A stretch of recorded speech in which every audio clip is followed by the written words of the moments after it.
Hello, and welcome back to Ranking of Saturn, episode 50. That's right, we have reached episode 50. Obviously, this is not the 50th episode because we've done a bunch of 0.5 episodes on our way here. So really, this is more like the... what would this be? The 60th? How many 0.5 episodes have we done? I'm not sure. This might actually be something like the 60th to 65th episode of this series. I'm not sure. Maybe I should have counted before we started, but fuck it, we're going now. We roll. Episode 50, episode 50. Today we have 3 more games. And,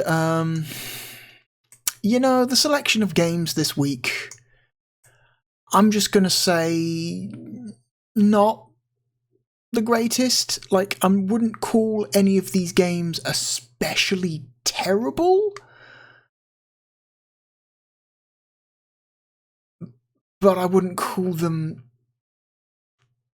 great either. I don't know. One of them is at least, like, interesting. The other two, we're gonna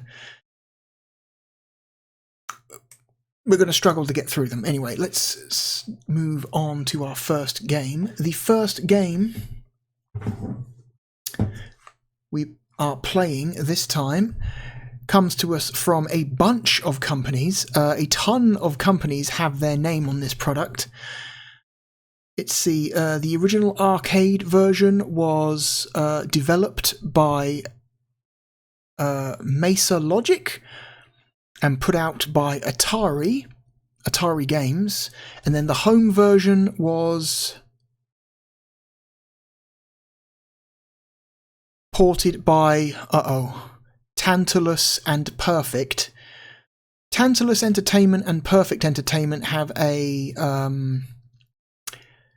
mixed reputation when it comes to Sega Saturn ports. Some are decent, some are very bad. We're going to see how good this one is going to be, but the home versions were published by Midway and GT Interactive. So even though technically Midway didn't publish this in Europe, GT Interactive did. Midway's name is all over this box, on the front and the back, even though they technically had nothing to do with this game's creation. So interesting. And the game we are going to play first is Area 51, which some people consider to be a classic. I am not one of them. I think Area 51 kind of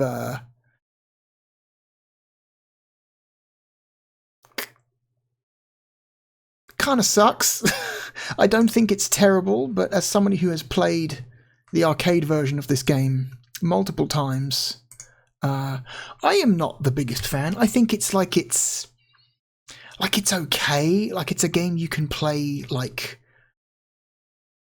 once, maybe twice with a friend. But anyway, we'll get into it.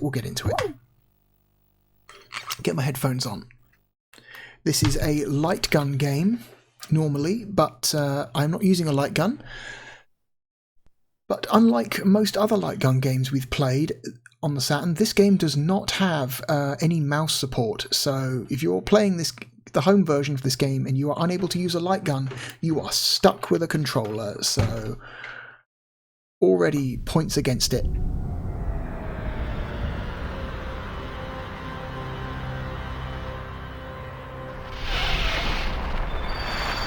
Yeah, Williams has their name on this as well, which is really interesting. So many companies have their names attached to this game.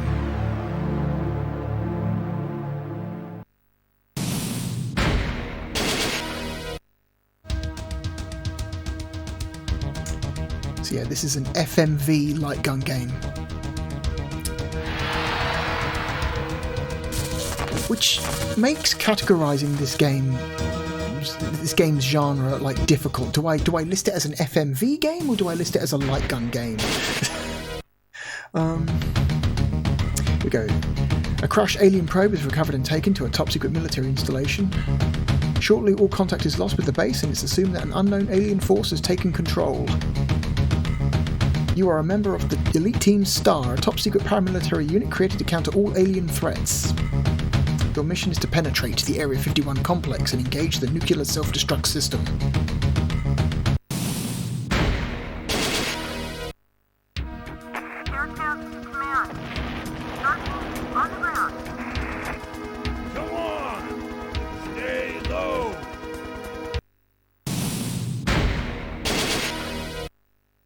How long are we going to let this go? Okay, here's some instructions. Ammo crates, explosive barrels, window glass, power-ups for better weapons, alien-infected personnel. There's a rolling demo of the gameplay.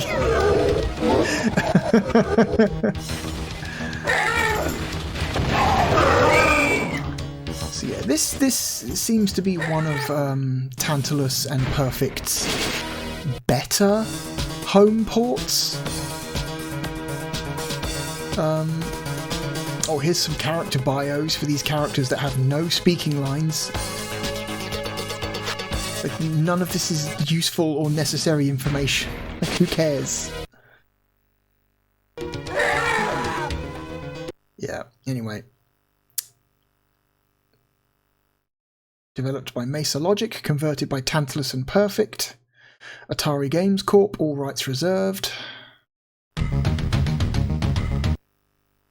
Okay.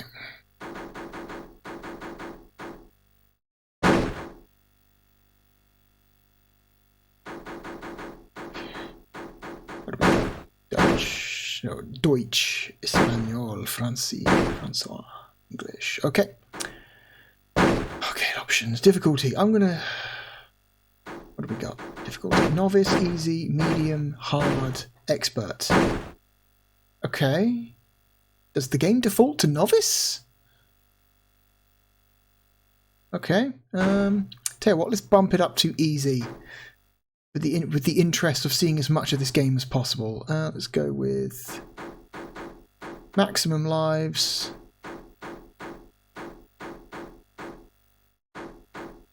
Okay. 7 is the maximum number of credits you can have. Oh my god. Okay, I'm assuming left is player 1 and right is player 2. I'm not sure, so I'm just going to do both. Game looping off, secret rooms on, gore on.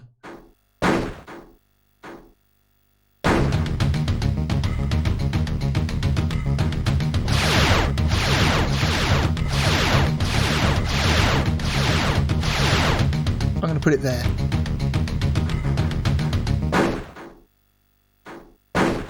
Player select.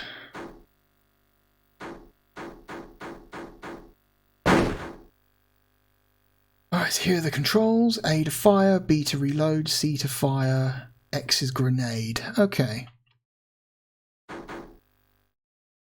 I'm assuming you can manually change. Yeah, look, you can assign whatever you want to any input you want. This is like a 3-button game, so not very complicated.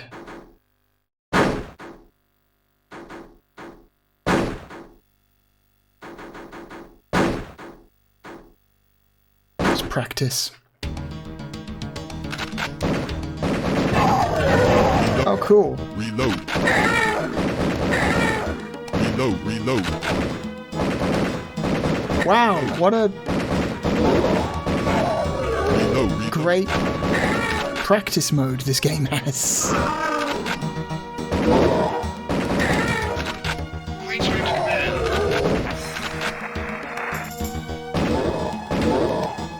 These zombies we appear to be fighting, they look like they're stop motion models, which is fantastic.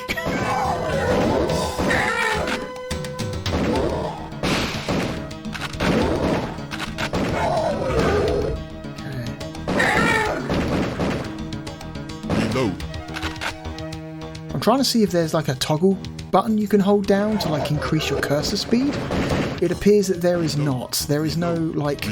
Because typically in most console light gun games, if you're playing with a controller, they at least give you some kind of like speed toggle that you can hold down to, you know, speed up your on-screen cursor speed. You can get across to the other side of the screen faster, you know, to help you play the game, because you're already, you know,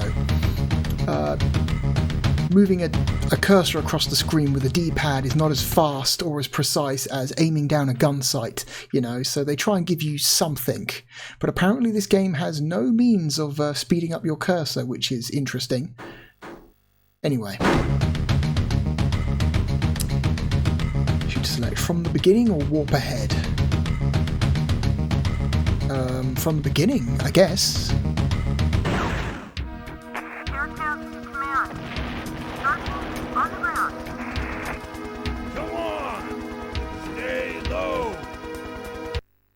Alright.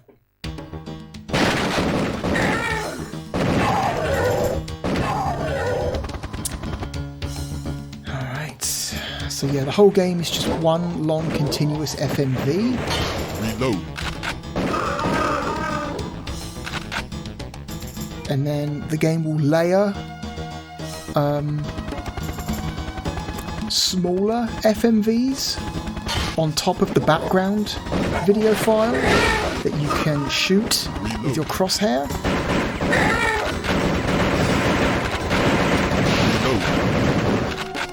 And it's you know, it's got a very distinctive look to it. Ooh, don't accidentally shoot that guy.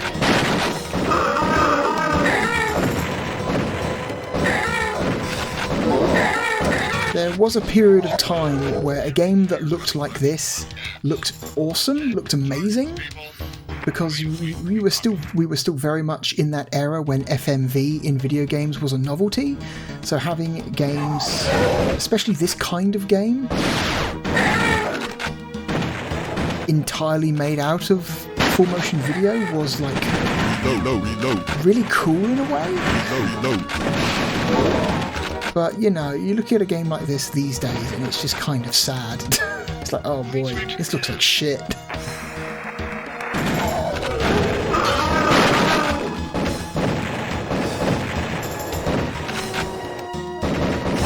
Like, people still make full, like, FMV games to this day, but they're treated more as, like, a humorous novelty. It's more like, haha, we're making an FMV game because FMV games are hilarious, not because anybody thinks it's cool. You know what I mean?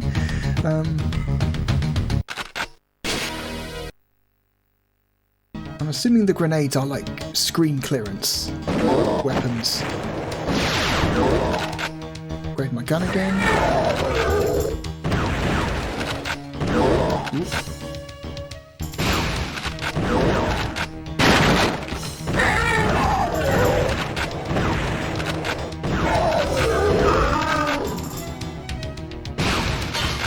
What? I thought I got him. Oh well. Oh cool. Oh, so you have him partially positioned behind an obstacle so you can't hit him easily. Good stuff.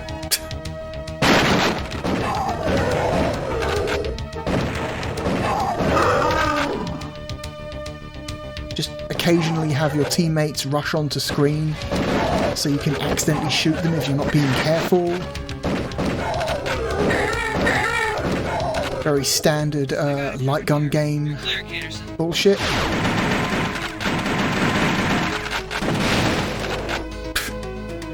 I like that you shoot the explosive barrel he's carrying and then just the whole vehicle disappears in a very awkward explosion. Okay, missed that guy. It's fine, he didn't hurt me anyway.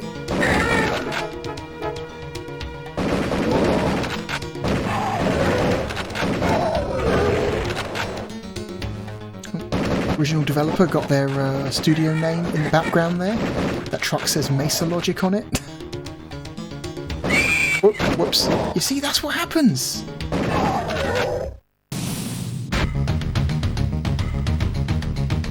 Okay.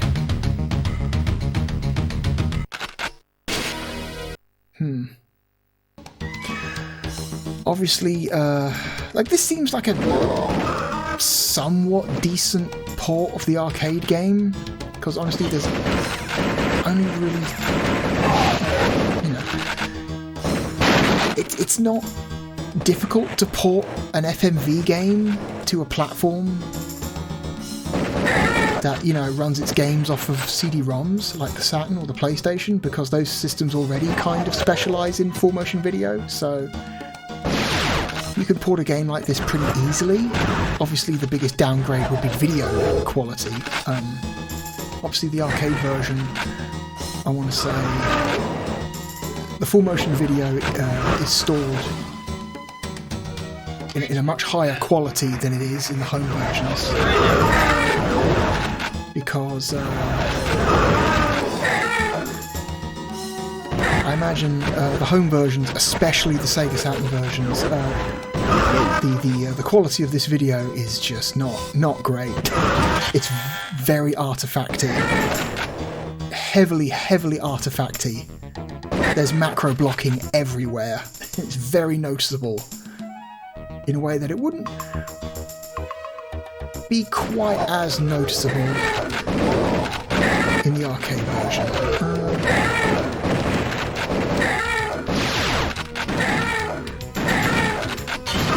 Yeah, situations like that where you need to get the crosshairs back and forth across the screen multiple times in quick succession is where the lack of a speed increase button really sucks for you. Also, my crosshair does not move as fast as that debris that was flying at me, so if you're behind it when it's on screen, you're kind of screwed.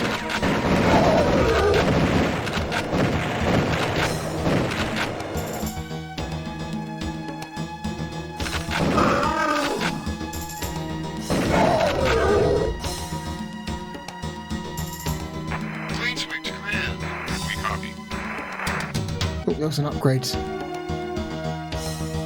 in that top right there, but I missed it because I wasn't paying attention.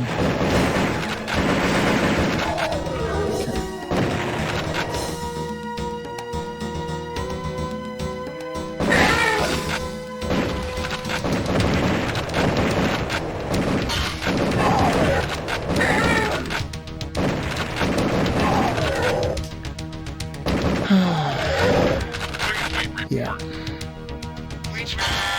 Oh, see, I wasn't paying attention. I was looking at something else.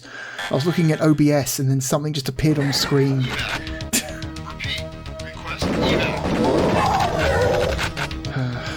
Game's already losing me. We're only 15 minutes in, and the game's already losing me.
That was very dramatic.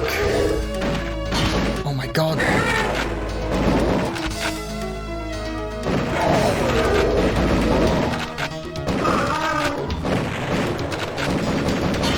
Oh, fucking Christ.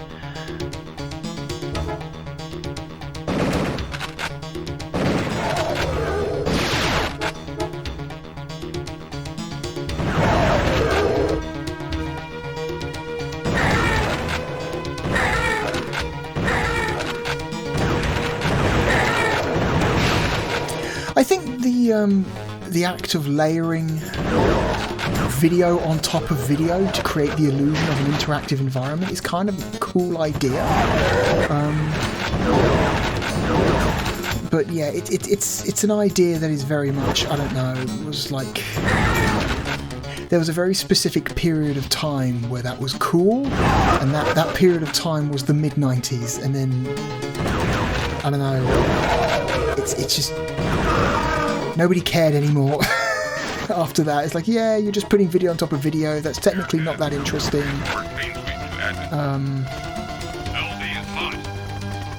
Nah. It's a gimmick that works once, maybe twice, and then everyone kind of gets, like, bored of it. I love that guy who was driving us just stayed in the car. Just didn't attempt to even jump out. Like, he just stayed in the Jeep. He just like, no, I'm going to intentionally drive this Jeep into this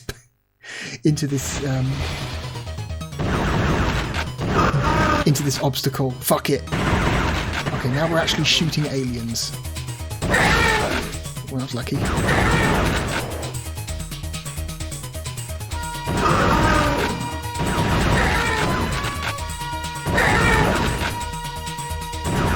Reload.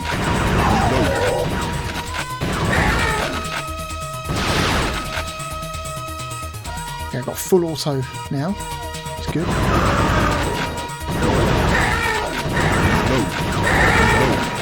I believe full auto with shotgun is the highest.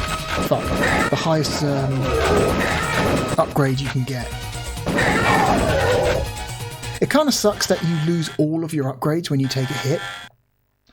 I think instead maybe your upgrade should be knocked down by one. Your upgrade should be knocked down by one instead of just you losing all of them in one go.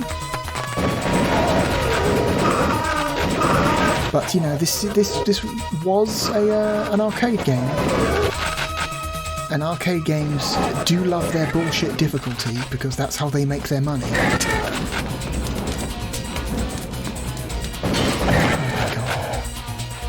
The fact that my crosshair was going to be lined up with him, but then the camera turned away from him, so he was no longer under my crosshair, is just really annoying.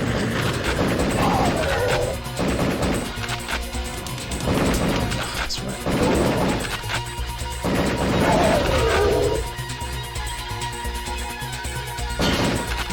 Fuck that guy. What?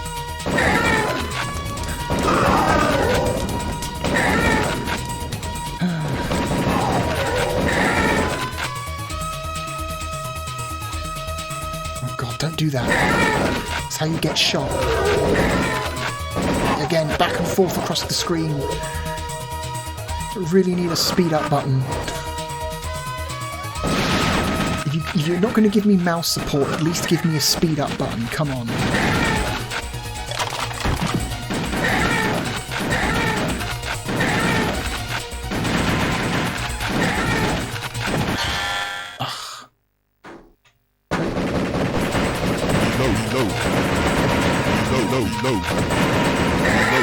How many fucking bullets did that guy in the background take? Jesus. I'm gonna walk through the macro blocking fire.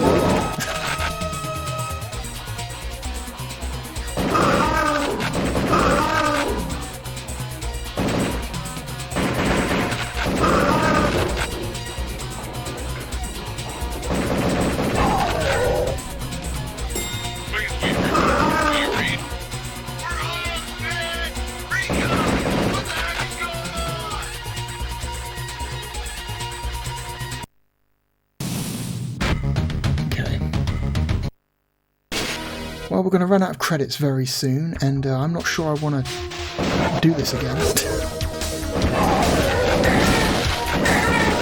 So I think once we run out of these credits, I think I'm just going to rank, because frankly I don't really think there's much more to see than what we've already seen, right?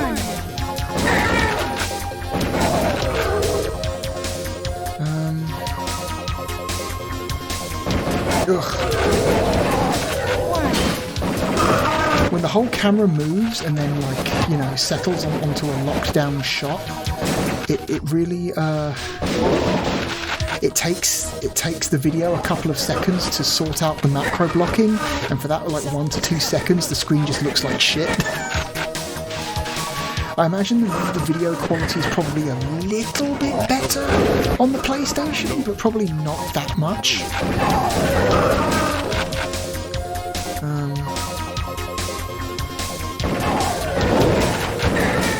at least the PlayStation 1 had the benefit of like built-in MPEG-1 decoding, whereas the Saturn did not. I think I mentioned before in a previous video that the Saturn's approach to video codecs was the Wild West. Because the PlayStation had that built-in MPEG-1 decoder chip built into it, most companies just decided to say fuck it, just use MPEG-1. The chip is built into the hardware, so just use MPEG-1. Whereas on the Saturn, it's like a dozen or so different like video codecs. And you're going to see like most games will settle on like 2 or 3 codecs, but there's like a dozen of them out there, and they all have like, you know, various levels of video quality and various levels of like compression, you know, compression artifacts, and how they handle lots of movement and. You know, like Area 51 is not the worst video quality we've seen on the Saturn, but it's not the best either. It's somewhere in the middle of the pack, I'd say. Which, you know, sounds fine until, you know, you realise the whole game relies on its video playback, and it's like, oh, maybe this video playback should have been like, best in class, really, since your whole game relies on it. About to get murked. Oh no. Sneaky bastard down at the bottom. Took me out. We've got an accuracy of 44%. Reached the rank of Sergeant Major.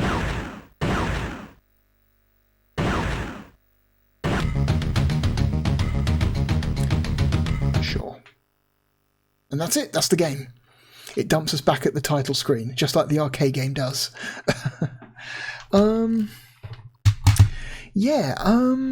Area 51. There are some people out there who love this game. Obviously, they played it a ton. They obviously played the arcade game a ton when they were a kid.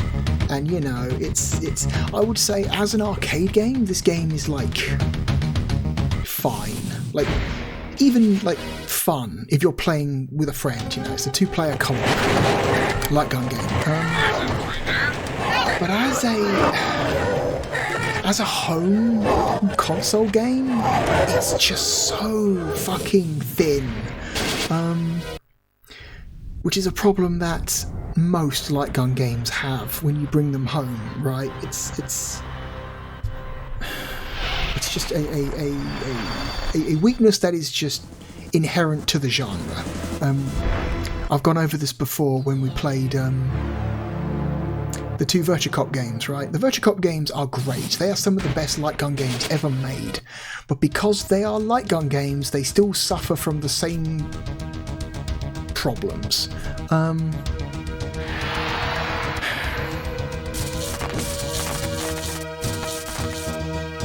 Anyway, I think we've seen all we need to see for this. We've seen all we need to see to understand Area 51.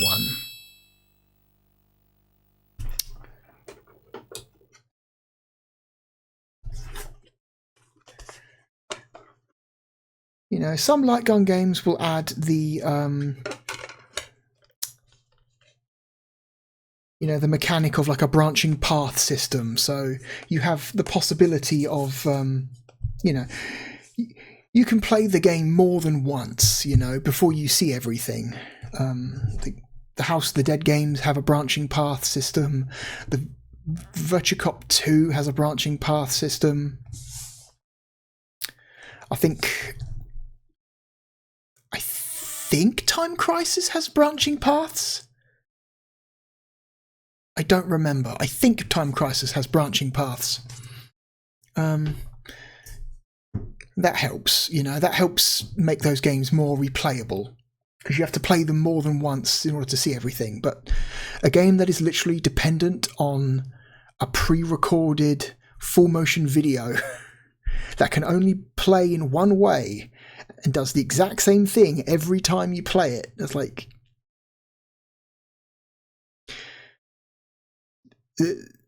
this game is a prime example of one and done. You know, you finish this game once, you may as well trade it in or sell it, because you're not going to see anything else. And it's just, I don't really.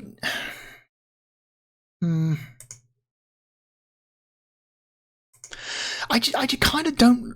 I think FMV light gun games are lame. Like I said, there was a very, very specific period in the mid-90s where FMV was like cool.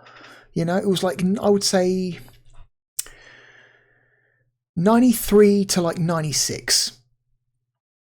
Those like three or 4 years where if your game had a lot of FMV in it, people thought it was cool. And then once you get past 1996, most people are kind of done. They're like, okay, FMV is old hat now. Give me a real video game, please.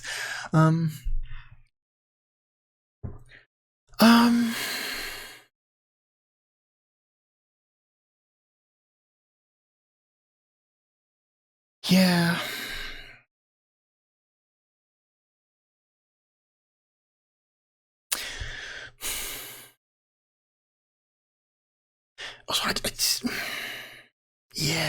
It's not. I don't know. I don't think this game's going to place very well. It's got a lot of bullshit moments, a lot of like, haha, surprise, take damage, motherfucker moments that a ton of Western arcade games just have. Not to say that Japanese arcade games don't have those moments as well, but they have them. There's like far less of them. Like Virtua Cop, for example. Virtua Cop absolutely has bullshit player just takes damage moments, but there aren't that many of them, and they at least feel theoretically fair. Like, the amount of time you have to react to them is much more than the amount of time they give you in Area 51. Area 51 is like, haha, you're going to move your cursor up to the top right to shoot this enemy, but then we're suddenly going to spawn a guy in the bottom left-hand corner who's just going to quickly come up and punch you and take damage from you. Fuck you. Like, that feels bad. I don't like that. I think that's bad game design, and that is, you know, it's just, frankly, something you see a lot of in just specifically Western arcade games. And it just feels bad. Even though Midway technically did not make this game, it feels very Midway. That feels like that's something Midway would do in their arcade games, you know. Apparently, Atari was just as bad about that, it seems. I would rather play RoboPit. I think Highway 2000 is a better game. Like, my problems with Area 51, like, there's nothing wrong with this port. I think this is like a reasonably good port of the game. You know?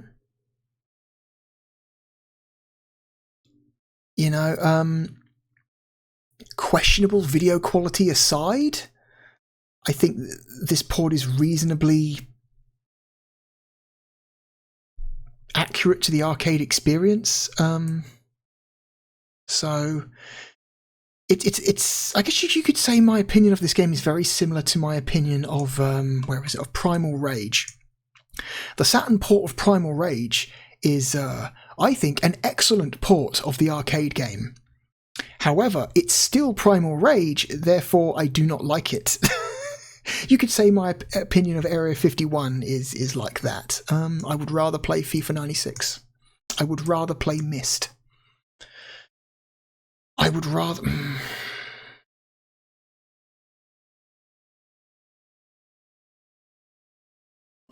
play Tilt.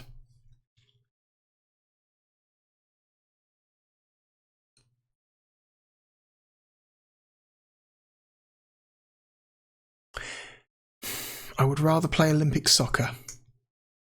Okay, we're getting down here now.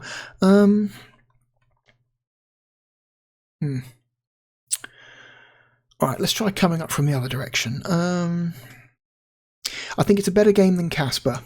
It's a better game than Dragon Ball Z The Legend. I think it's a better game than Bug.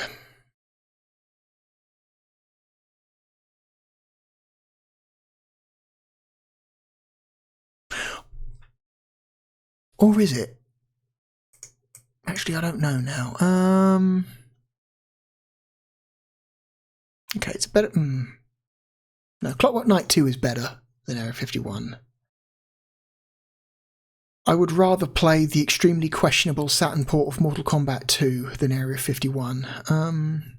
I would rather play Loaded than Area 51. I think Blackfire is conceptually and technically far more interesting than Area 51. Even if that game has like major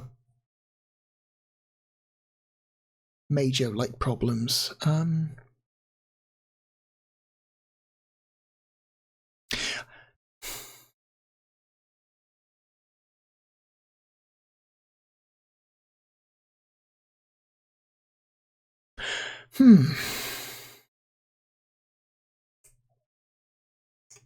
It's here somewhere. It's here somewhere.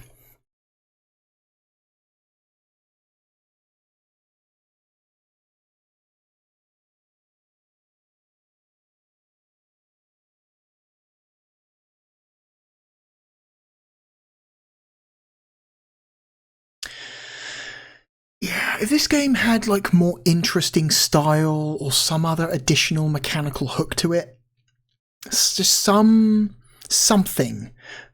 like the style is not terrible, but it's also not amazing. It's just kind of like you're shooting like generic looking aliens and zombies.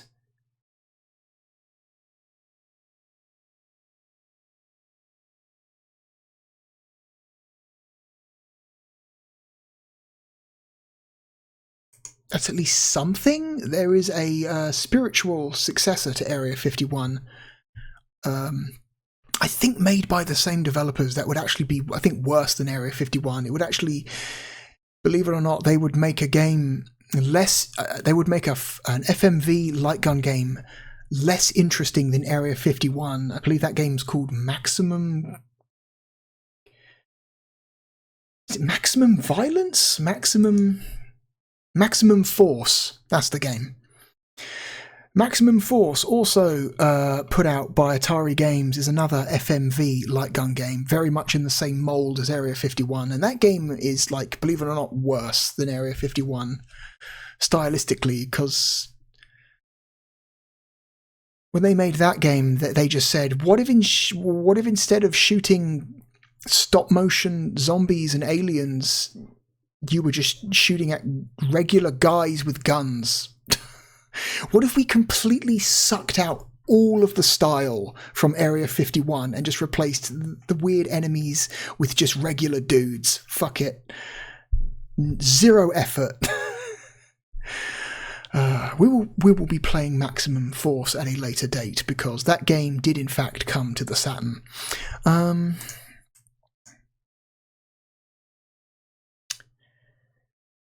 mean...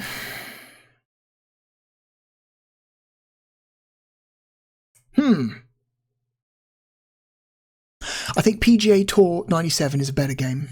I think NBA Action is a better game. I think Breakpoint is a better game. Dialing it in. Dialing it in.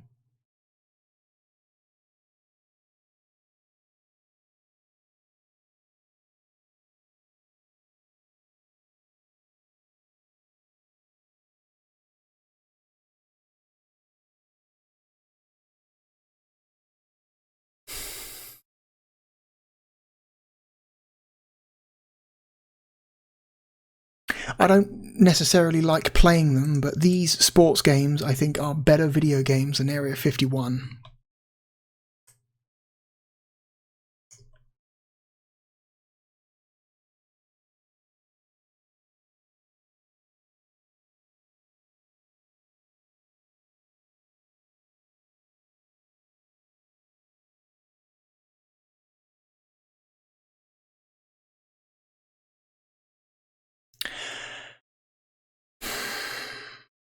boy, okay, it's getting hard now. Interesting. I'm going to say Area 51 is a more entertaining experience than Bug or Bubble Bobble.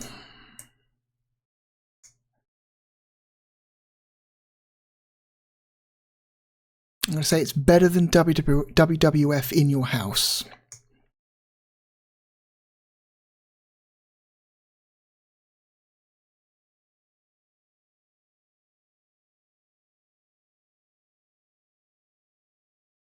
I would rather play Tunnel B1.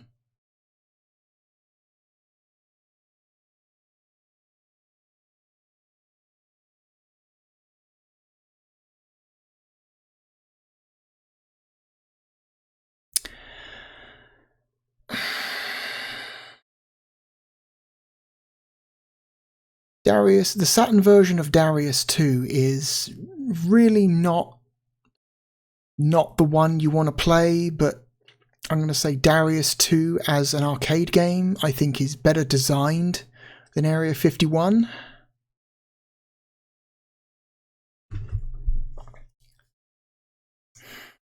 Am I going to put... Man, I think Area 51 is... Is it though? Boy. I think I'm going to put Area 51 below Virtual Hide-a-Lide. I think Virtual Hide-a-Lide is a far more interesting game than Area 51. I think I would rather play Robotica. I think Digital Pinball is better. I think Die Hard Trilogy is better.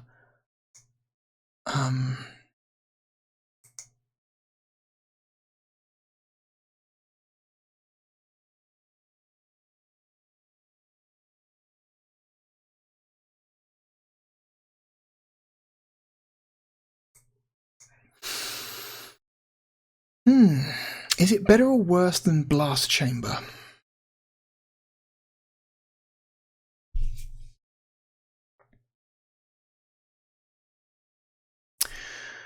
Blast Chamber is not an especially well-made game,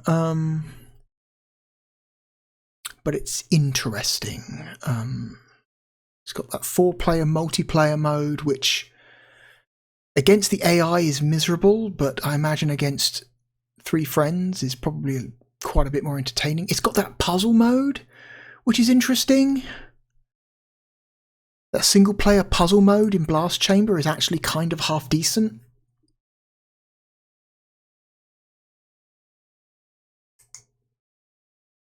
Blast Chamber is better. Area 51 is our new 134.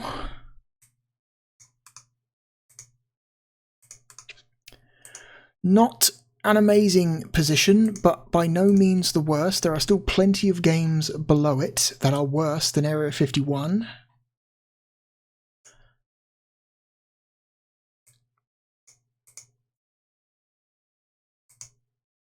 I would have called Area 51, back in the day, I would have called Area 51 a solid rental. This is a game you rent for like a couple of days, you play it a couple of times, maybe with someone in co-op to get the most out of it. You finish it, and then you take it back to Blockbuster or whatever rental shop you got it from, and you never fucking think about it again. And that is the fate of Area 51. It's just a game that, unfortunately, was doomed to always just be a rental game, or an arcade game only. Anyway, moving on to our next game. So, the next game we're going to play is, I think, substantially more interesting than Area 51. It is an isometric action game.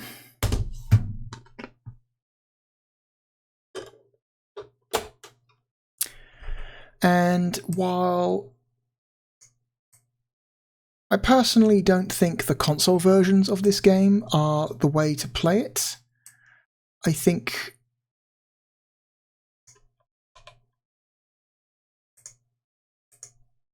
the console ports are somewhat decent. The game we are going to play next is a little game by the name of Crusader No Remorse.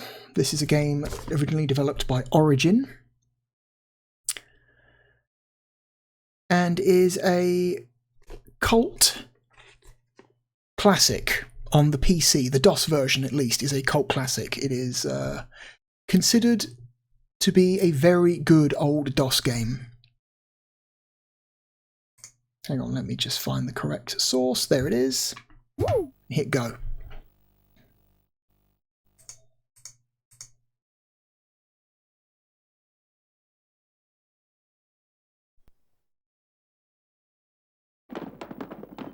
And the Saturn port was handled by Real-Time Worlds. Oh, sorry, Real-Time Associates. Real-Time Worlds is a completely different company.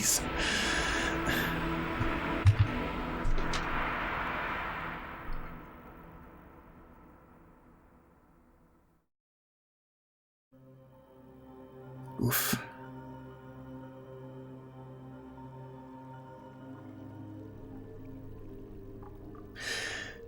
Speaking of crappy video codecs on the Sega Saturn, this one is not great. Oh man, we shouldn't have let him go. Shut up, Peter. They were civilians, not rebels. You keep making noise and command will land. Did you see the shell casings? That wasn't a rebel ambush. Commander ordered the Metron unit to take out our train. Fire. They just stepped in the wrong line. Friendly fire. Commander tried to waste us and letting us gas. Man, you've done it now. We'll be fragged for sure. Nobody's going down. Just keep your motion check. We can't go home. You heard what happened to Owen? Yes, we can. Now get static. All right, we didn't fight any rebels, so we couldn't have let them go, right? No. We just stick to feel okay about this.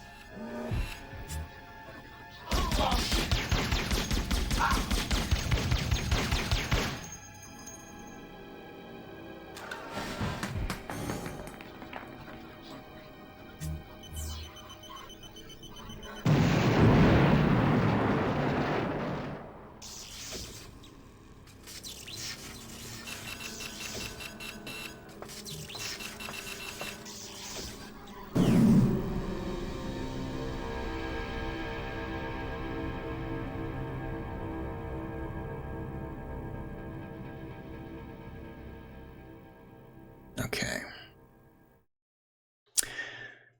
Yeah. This game came out in Europe for the Saturn in March of 1997.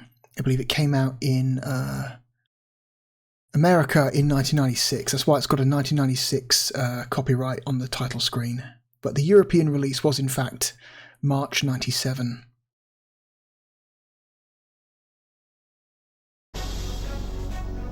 No free space. You need 256 blocks needed to save the game. Does this game not support the save cartridge? Because that's fucked up. It always confuses me to find a game that doesn't support the save cartridge.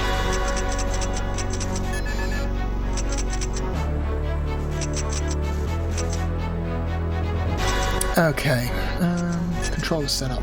Okay, this game has very complicated controls. This is one of the main reasons why I think the console ports of this game are maybe not the ones you should play, because the controls are a little bit too complicated for a standard controller of the time.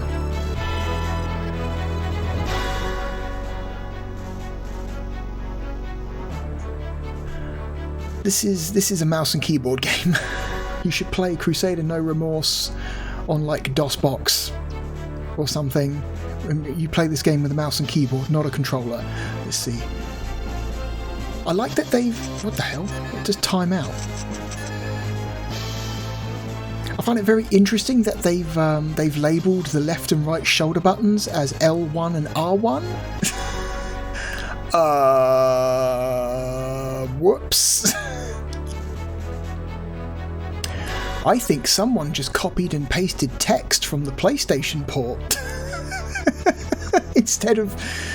Because technically there is no L1 or R1, because there is just the L shoulder button and the left shoulder button and the right shoulder button. Whoops.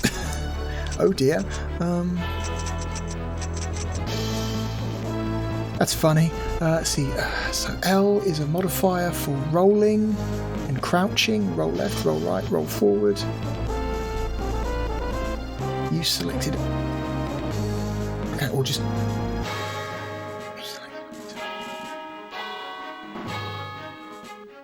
Okay. R1 seems to be a modifier for using items. Absolute movement. What is absolute movement? Transparent walls. Use detonation pack. Whose choice was it to make the controller screen fucking time out? Who thought that was a good idea? I'm going to hit print screen here. And I'm just going to copy and paste this image to another window, and so I've got it on screen at all times because these controls are insane. See, fire weapon, jump, use item, cycle inventory, cycle weapons, sidestep. Use selected item, select item. Okay, whatever. Accept.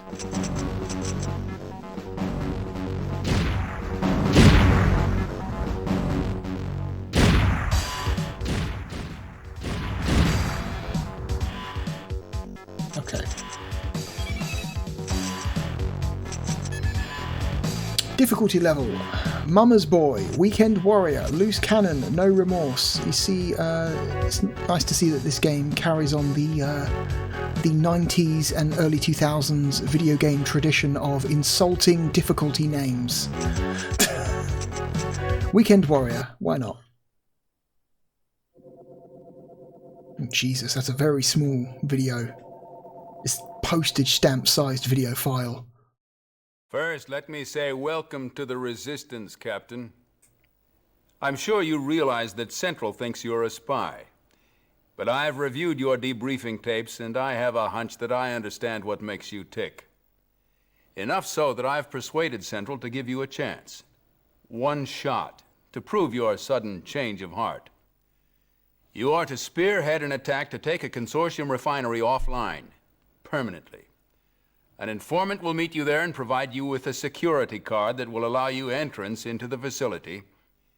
Your principal objective is the thermal coupler on the 4th level. Once you have placed the pack, one of our extraction specialists will contact you with coordinates of the nearest teleport pad we can commandeer. Consult your data link if you have any further questions. Good luck. Maxis out. Okay.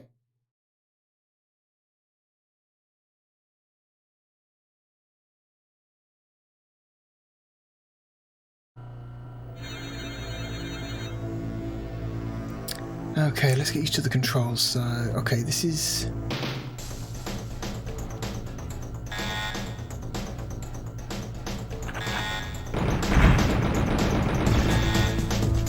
This is tank controls, or character relative movement.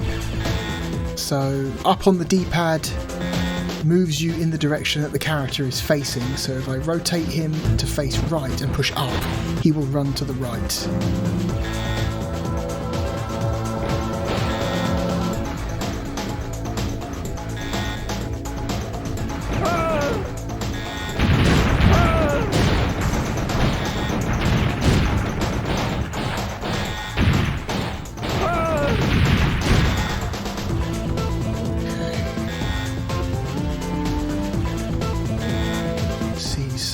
Hold down the left shoulder button. That will allow me to crouch, uncrouch, and do combat rolls, which I imagine is probably useful for some combat later. You can also rotate while you're crouched.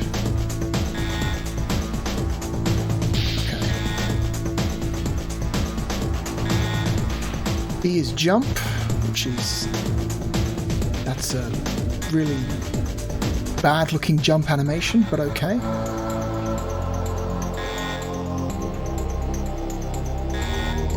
Let's rotate. Okay, what are my movement? Okay, what's the tolerances for movement here? Okay, it appears you can't run and jump. You have to jump while standing still, which is awkward.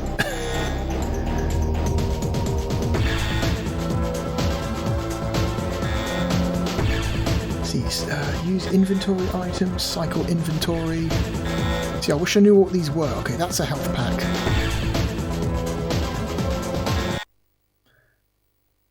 Motion relative.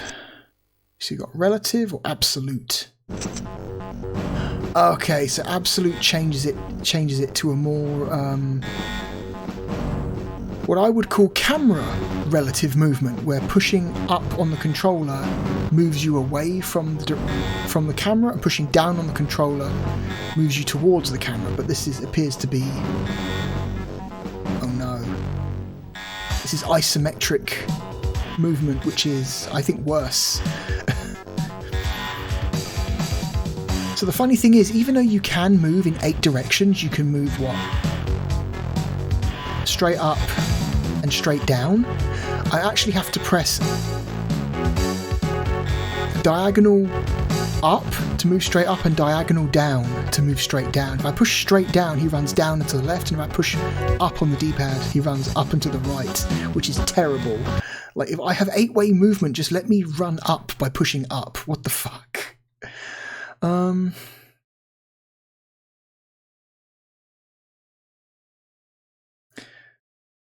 I'm going to move it back to relative, because at least that doesn't piss me off as much as poorly mapped isometric controls. Like, one of the things that Sonic 3D got right was to just let you run straight up when you pushed up on the D-pad, you know? You didn't run in a diagonal direction when you pushed up in that game. God. Okay, I need to find out what these things in my inventory are, because I have no idea. It doesn't appear the game has any kind of, like, in-game sub-menu screen.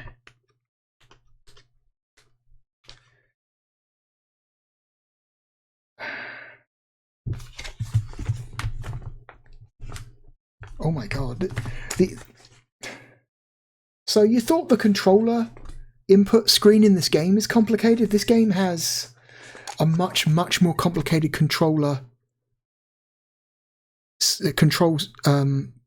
page in the manual. Like, there's a ton of stuff in here that is not on the actual controller screen. Like special moves.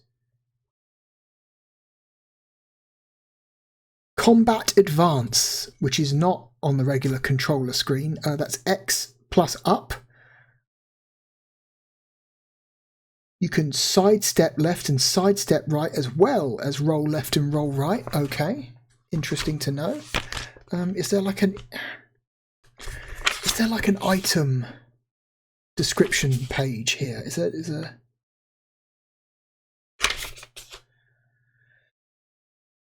To search or use an object, a silencer must be standing next to it. Use the R and a cursor appears over the object. It can be searched or used. Keypads.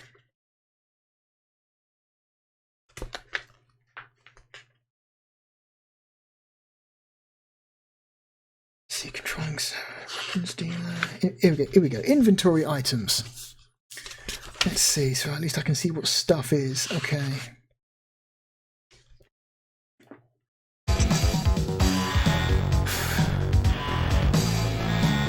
I've only got one weapon, so I can't cycle weapons. Okay, that's a health pack, obviously. Med kit, as it's called here. This very plain looking box is a battery or an energy cell of some kind. This is just credits, I imagine. This thing here. What the hell is that?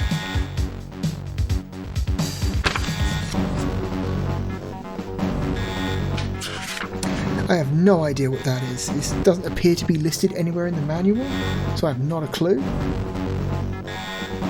This thing...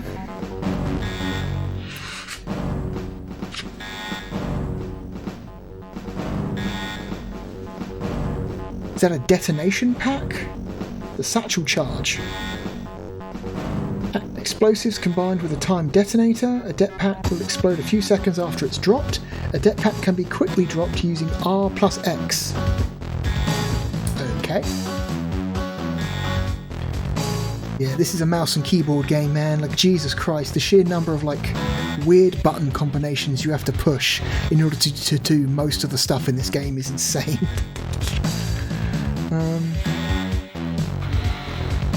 The hell is that?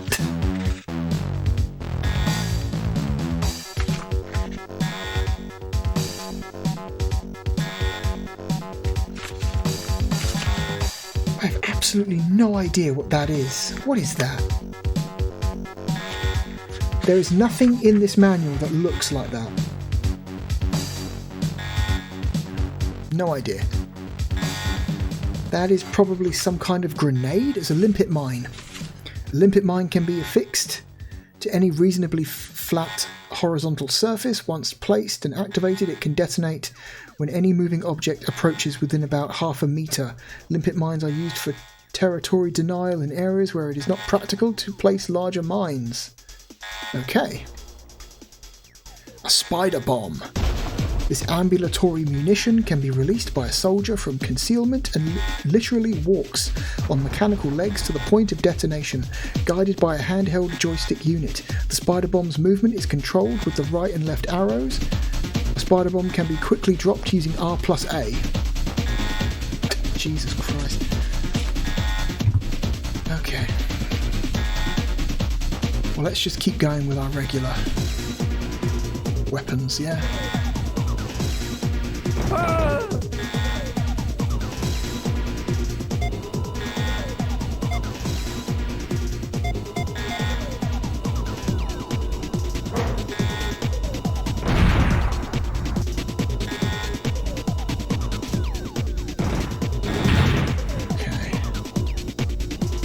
You do get at least some kind of crosshair appearing over targets that you can hit.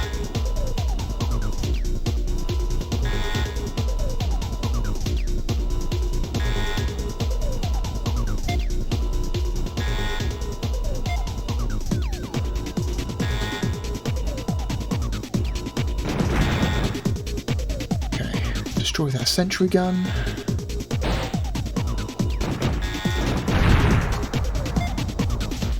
Can I search?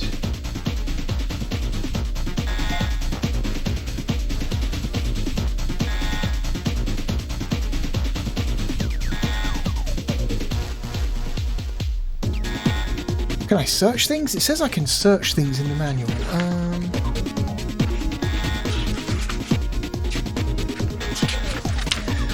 God, this game seems really, really complicated.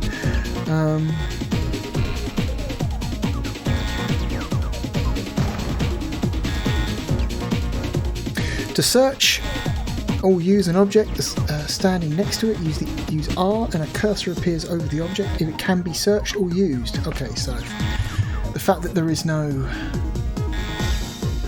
cursor appearing over this filing cabinet means I can't really search it.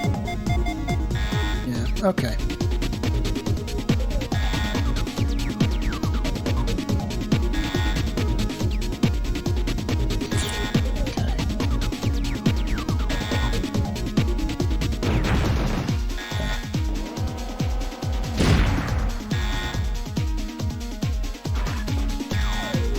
I got 2 det packs from that chest. Is this Is this a 2D, what's the term?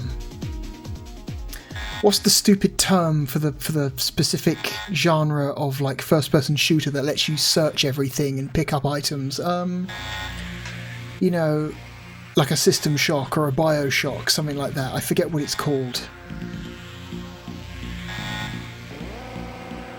Is this one of those, but like an isometric 2D version?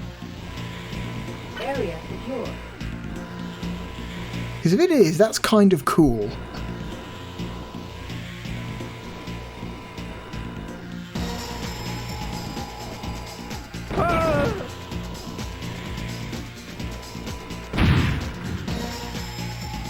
Can I search bodies?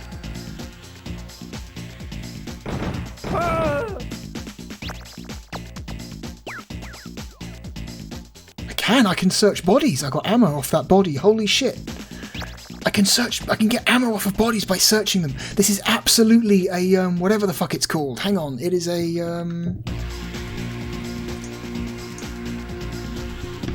hang on. It's killing me that I can't remember the genre name of this type of game.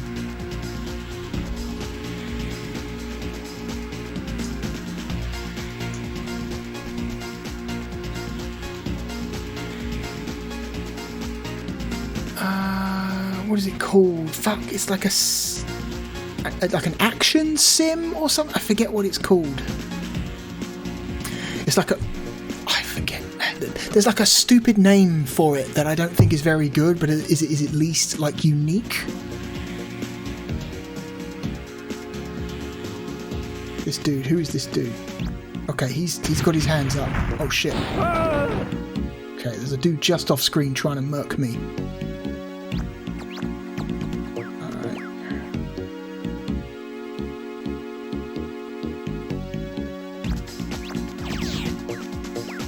Nearly died from that explosion, so... Do I kill this guy? Can I search him without killing him? No, I can't.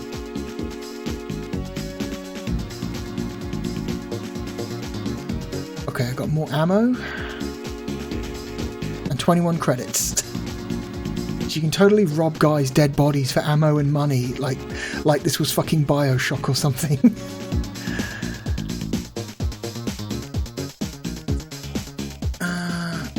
Don't want to run in there.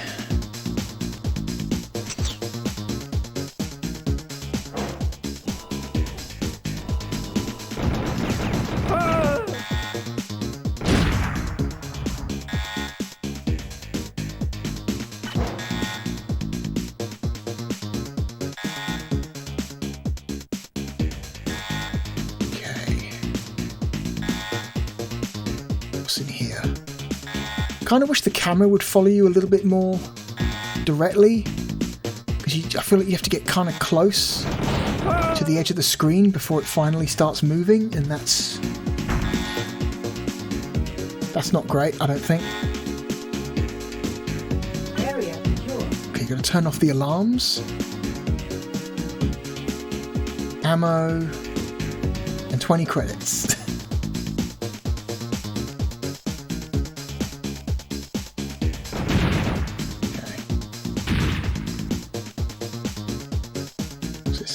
Healing thing. Oh, this is going to heal me all the way up. Oh, that's cool. You get like a healing pod or a healing bay. Woo, get out there. Didn't like the noise that thing was making. Med kits. 3 spider bombs. Okay. This seems kind of cool. Again, I'm going to repeat what I said before. I think this is probably best played with a mouse and keyboard. And the sheer amount of like button combinations you have to remember in order to play this game effectively on a console is maybe not great. But this still seems kind of cool. Especially if this is like a 2D isometric BioShock kind of game. Kill that guy. What's this? Due to recent rebel activity, the code... Yeah, you look at you look at computers to find out to find out security codes. Oh, this is totally one of those games. It's like a I forget what it's called, like an action sim or something. Like, again, I forget the precise name of the genre. People have coined it, but this is totally one of those. Delete this message. Spies are everywhere. They could even be reading this message. 688.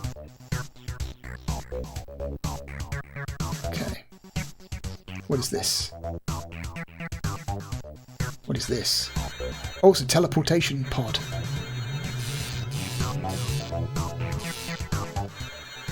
Okay, let's not go there yet.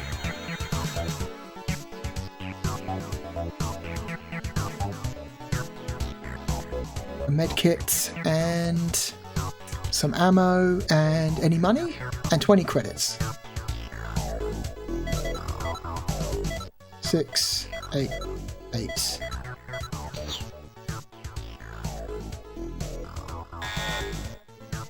Surprise, motherfucker! That's a security camera in the corner. Destroy the security camera. Area secure. Deactivate the alarm. Okay, can we search these lockers for stuff? Nope. No. What about you? Put your hands up, motherfucker.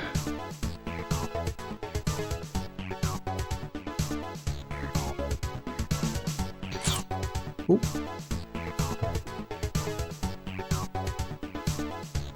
This is...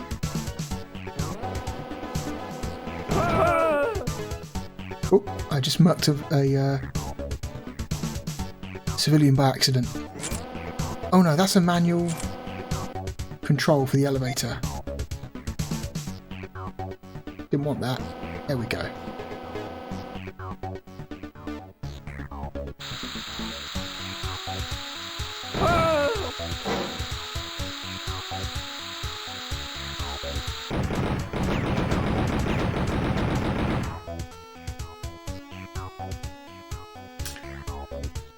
Can we use a spider bot?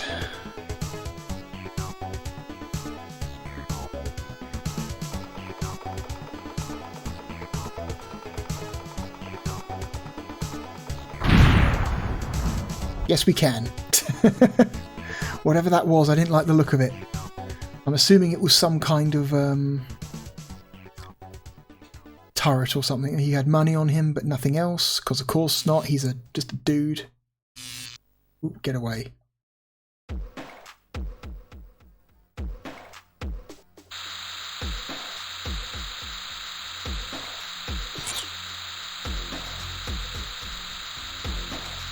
Can I search this body on the floor? Yes, I can. Can I search the turret? Can I steal ammo from the turret? No? Okay. Got an energy cell. Search this computer. The carrying of unregistered radiation detection devices is strictly prohibited by the WEC register. Register yours today. Remember, the WEC is just like family and we care about you. Yeah, we care about you so much, we don't want you to have the ability to detect radiation unless you're carrying a registered device. Surely that should just be standard safety equipment for everyone, right? Surely that's...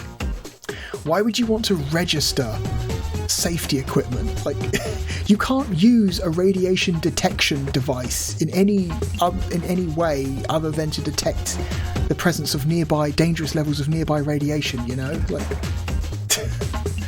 Okay, cool. Is this a switch that's going to turn off the gas?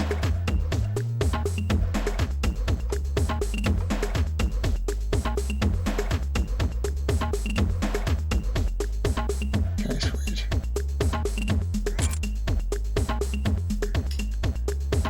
Huh.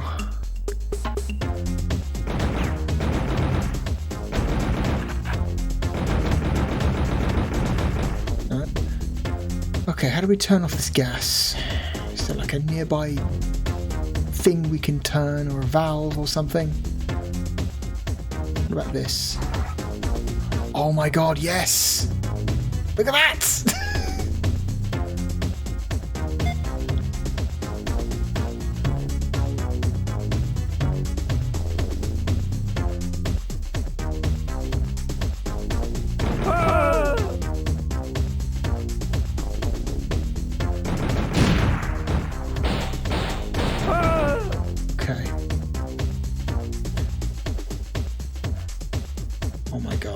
kind of Awesome. Okay, it turns off the laser. Give me your stuff.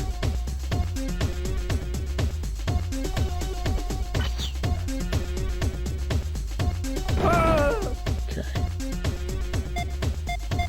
There's nothing I can interact with.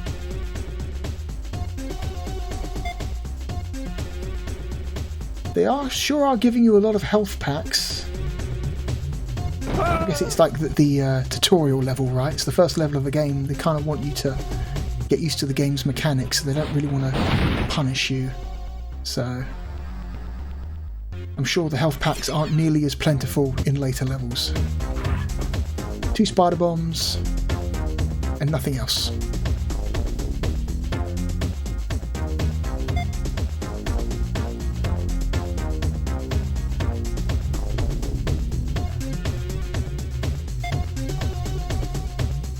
Whoa, that's a thing. Okay.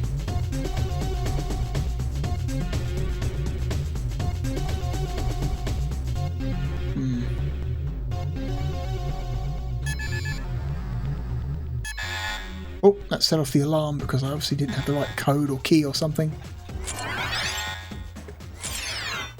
Oh.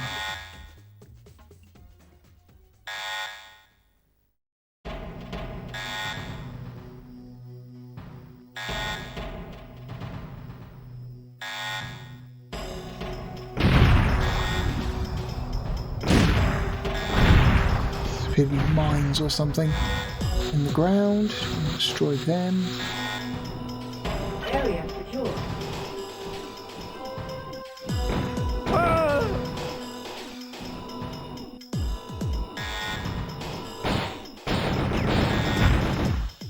There's a gun up there. Destroy that security camera. Okay, that guy hasn't got anything.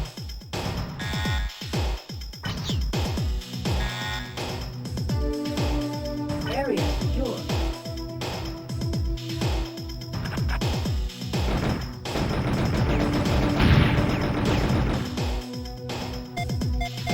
Okay.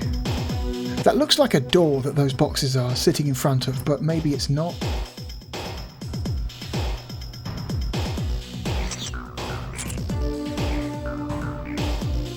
Okay, buddy.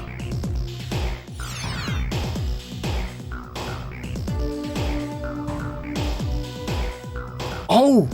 Oh, I'm controlling this robot. Oh, it's a remote control robot now. Oh, shit. This is kind of amazing. Wait a minute.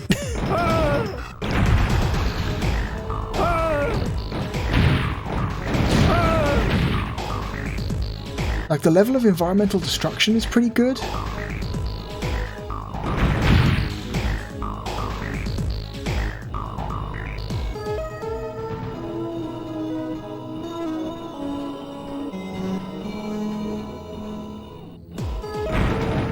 Destroy that.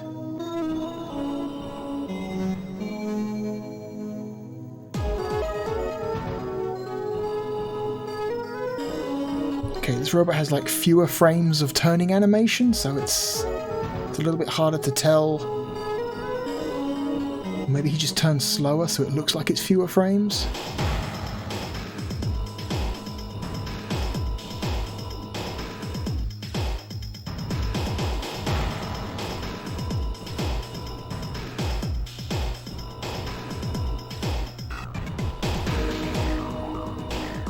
Oh my god, out of my way, please. I'm so sorry. But you need to move.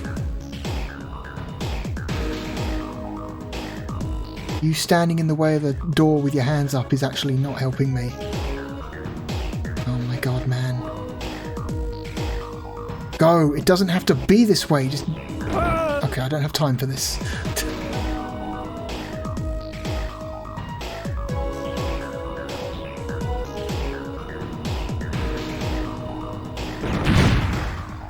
Well, I destroyed whatever that was. Okay.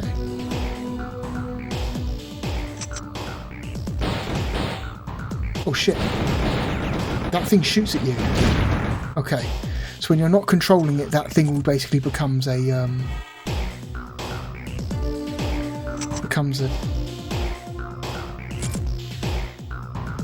like just a walking turret that will just shoot at you. Okay, good to know. There's some kind of switch on the ground there. I'm not sure what that's for.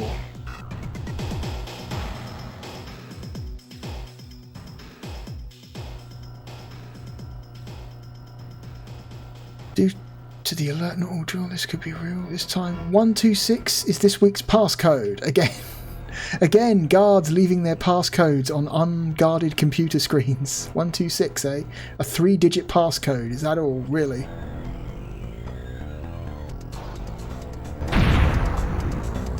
Wait, no, it's not what I... Oh, security camera. Yeah, you are. Look, you're hacking into security cameras and everything. You're looking at, like, what... Yeah, I'm looking at this security camera display. This is close to where the game started, isn't it? Yeah, this is where the game started.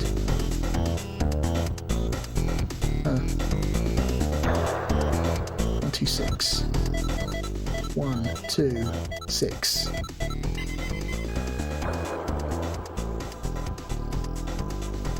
Got a blue key card. Okay, I know where we can use that blue key card.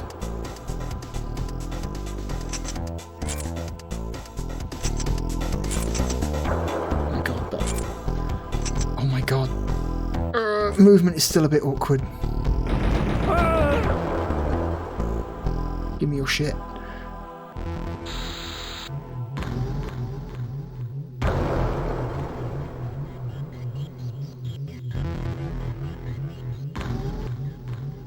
Okay.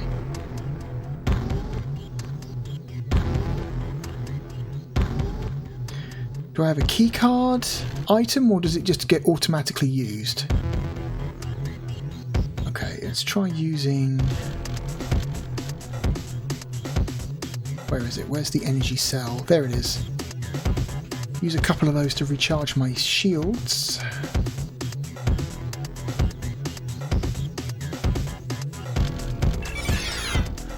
Okay, it just automatically uses the key card if you've got it. That's good.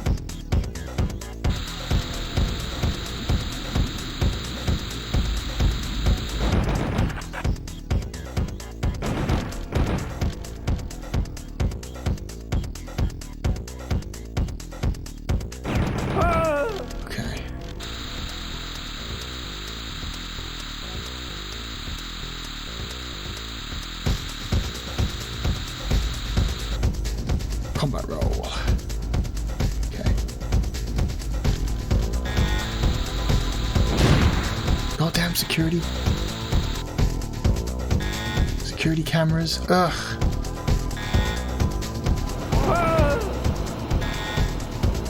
Now we got pipes belching flames.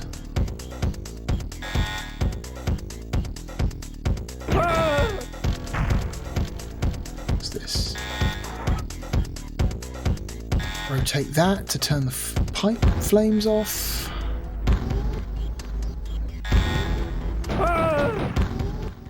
Okay. Area secure.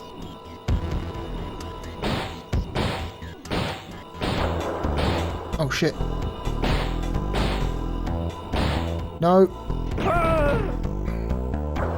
That dude just spawned out of nowhere. Where'd he come from?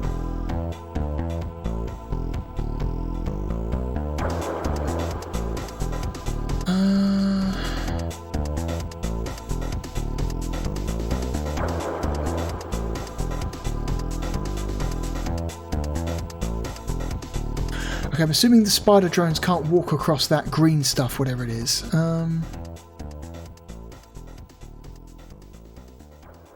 Still don't know what this is. This is something.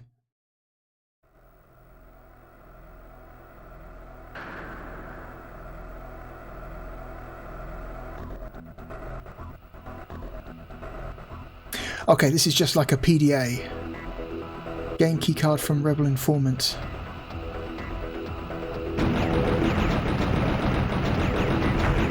Okay.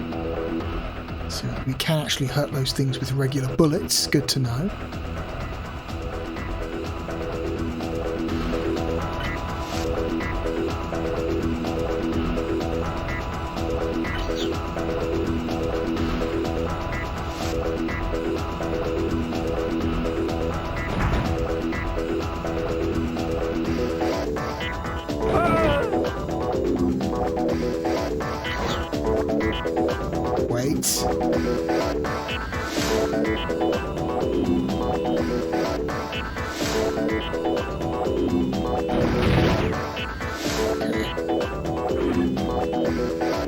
Energy cell and nothing else. Okay. Another one of these teleporter platforms. This seems really cool so far.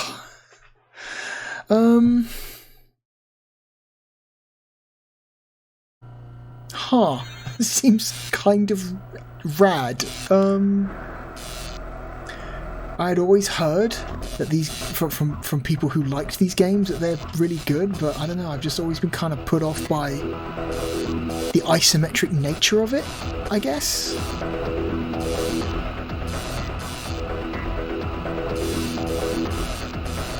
Okay. Activate this elevator. And over here.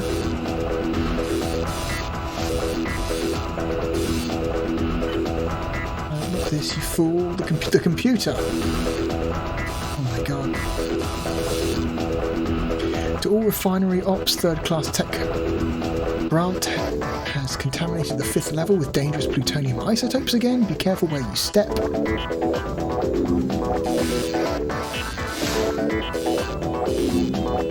Got a red keycard.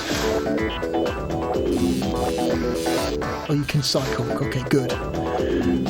The network is experiencing slight difficulties. Please. Okay. What's this?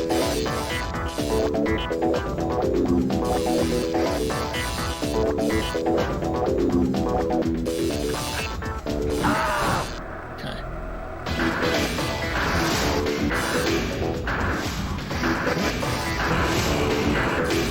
Got a camera, security camera view here.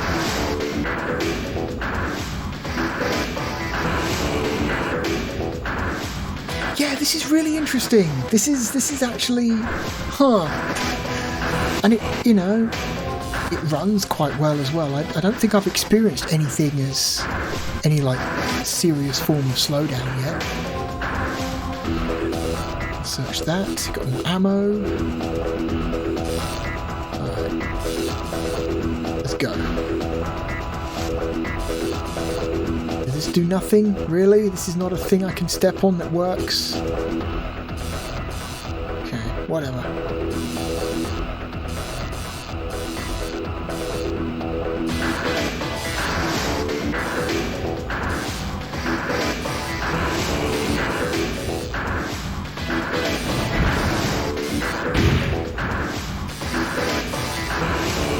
Sidestep.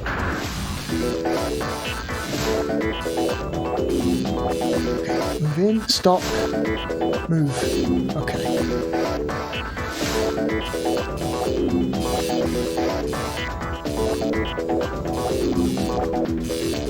The weird little shimmy he does when you sidestep is pretty funny.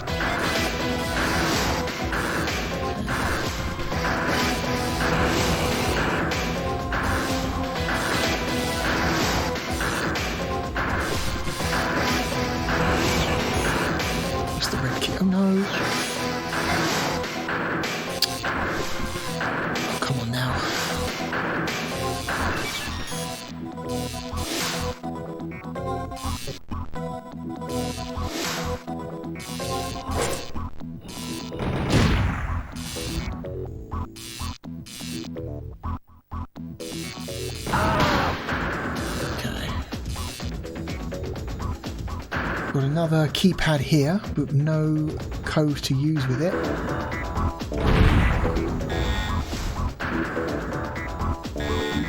Stand down from unready.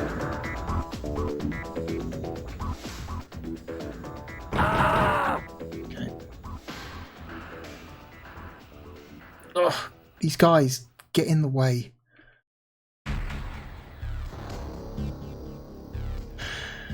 Learn to write down the new passcodes. I can't keep giving these out. 586 is this week's passcode. This is the last time, Filbert. 586. Okay.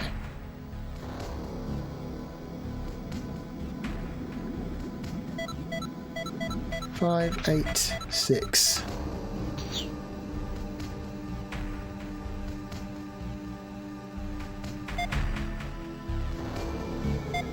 Okay.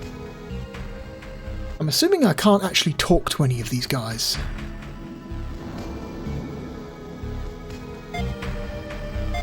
Whoop.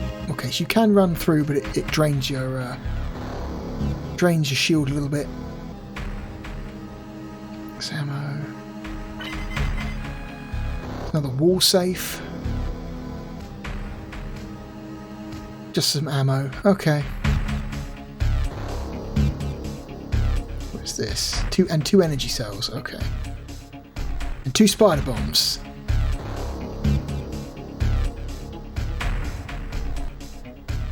What the fuck was that? What if I select my credits and then I use it? Okay, that still just spits out a bomb. Okay, that's weird.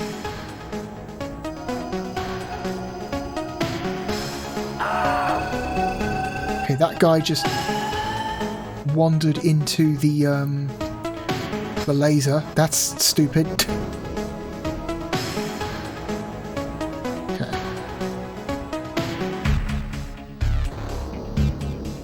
That's another guard there.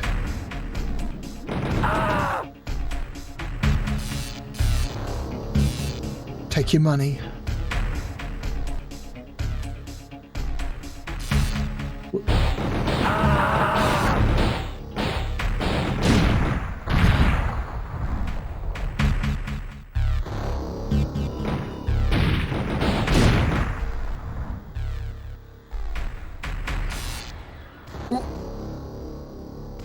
Certain walls will electrocute you. Got to be careful.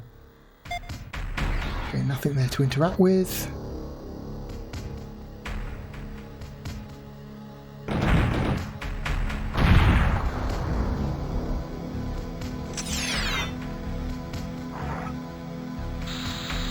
Okay, that activates steam. We don't want that. We want to turn that off.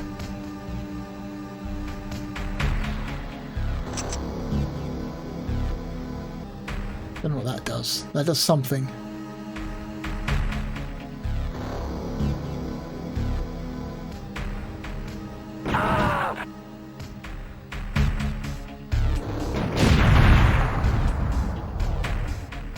Well, that was silly.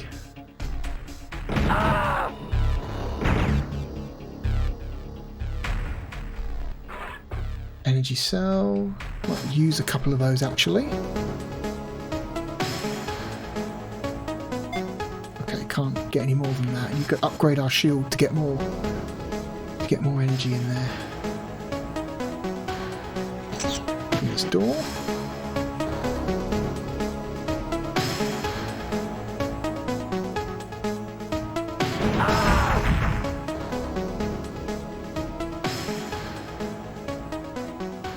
Okay.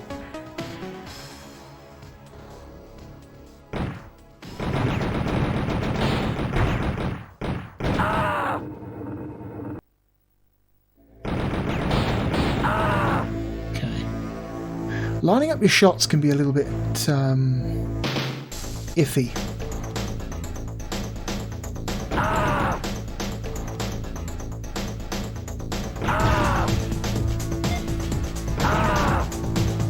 No, don't fall in there. Don't do that. Of course, the isometric controls, even if you're like, or at least I guess depending on what control scheme you go with, either you go with the camera relative isometric directional controls, or you go with the character relative, aka tank controls. There's no real like perfect solution here. But personally, I find the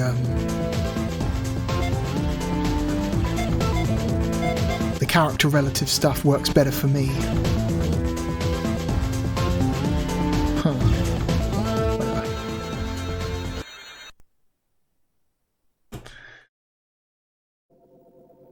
Okay, another video.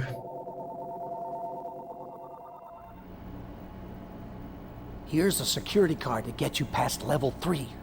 Watch out on level 4, though. There are mechs patrolling beyond that point.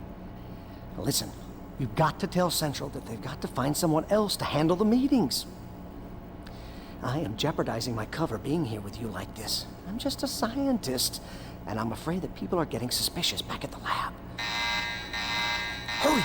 The guards are coming! Okay, so were we actually in the same room as him, or were we watching a video transmission or something? Because some of that, the way that was presented made me think that was a video transmission from him, but apparently we were meant to be in the same room as him, because he gave us a card.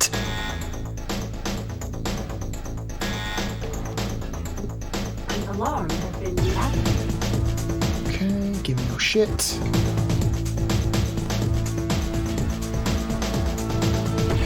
Let's go through this door first.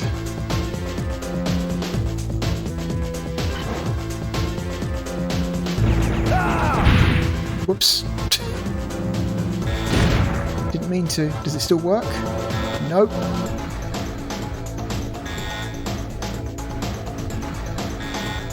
The alarm has been deactivated. Okay, another security camera view of somewhere else in the level. Again, another like 80 like just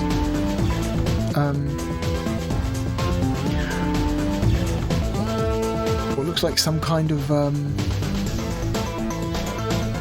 you know, dispenser machine just spitting out bombs at us. I'm not sure if I'm using those incorrectly, or if a certain number of them just spit out bombs to trick you, or hard to say.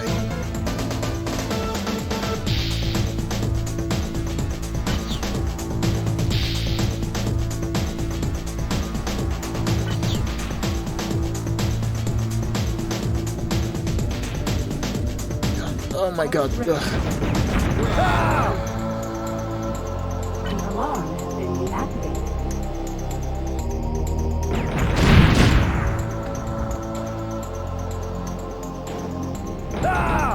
Okay, let's go back and check out. Oh my god. This door here. Okay, it's a teleporter. Guys can come through on the teleporter. Interesting.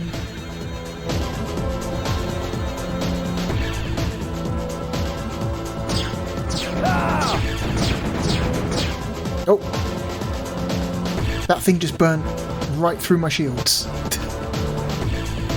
Okay.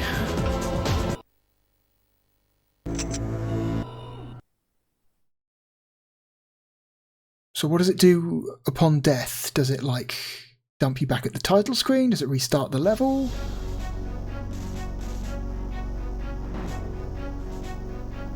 It dumps you back at the main menu. Wow. So if you haven't saved, you're just kind of screwed. Wow. Punishing. Very punishing.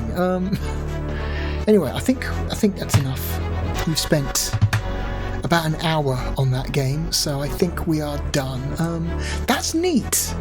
That's really cool. Even in the you know, the console port version, that seems neat. It seems like a game you could get into. I might check out the full DOS version of this game, because I've always heard good things about it, but that's actually really cool.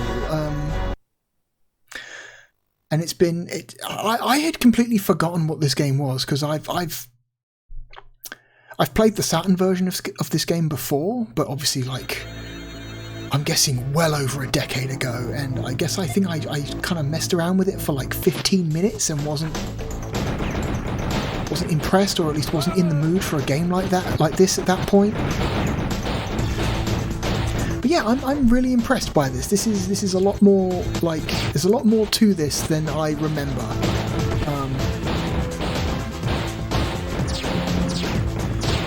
Yeah, this seems neat. I will probably check out the full DOS version of this game. That's enough of that.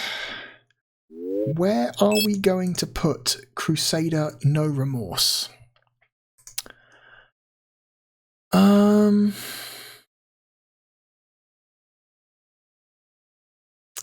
I think it's better than Loaded.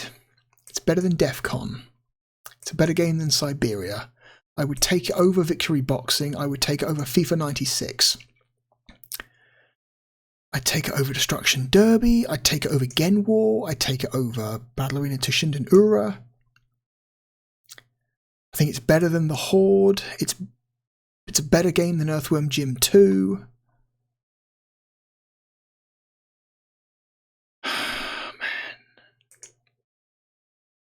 It's a better experience than Saturn Doom. It's a better experience than Saturn Tomb Raider.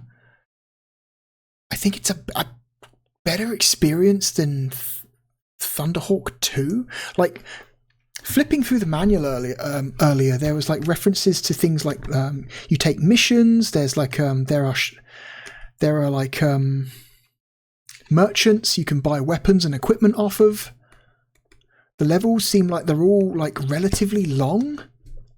Like, apparently there's like a home base you can get to, which we didn't get to see, so I'm assuming that beginning mission you're on goes for quite a while. Seems really, really, like, really cool in a really unexpected way. I would take Crusader over Shell Shock. I would think Crusader is a better game than Virtua Fighter 1. I think I would rather play Crusader than Street Racer. It's a better game than Sonic 3D.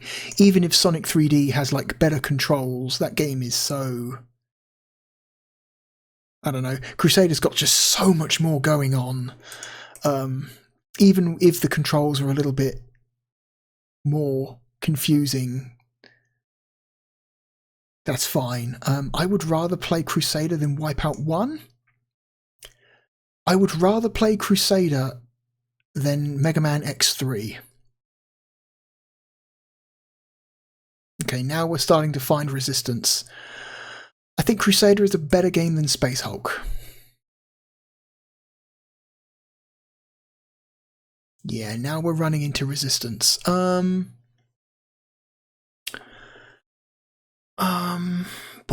I would personally...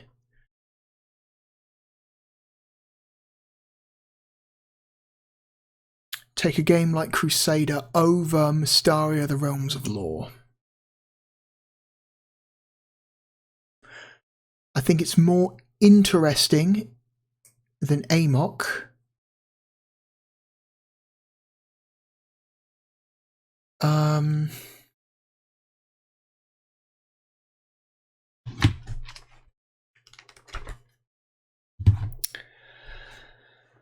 Let's see.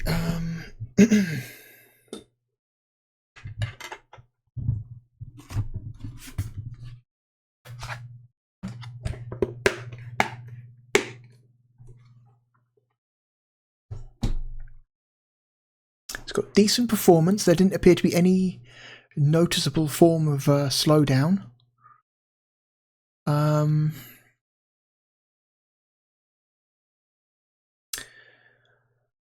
I think the graphics were fine. If like we're talking like 2D sprite graphics, I think the graphics were like fine. There's like actually a lot of detail to it. You could tell, even though they were very small on screen, you could still make out small details like mechanical valves or security cameras, door switches, things like that. Stuff is just, even though it's actually very small, you can still kind of see it and kind of intuitively figure out what it is.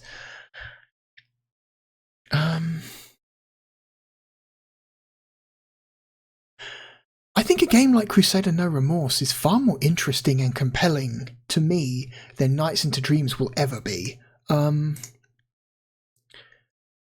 would take Crusader No Remorse over Alien Trilogy.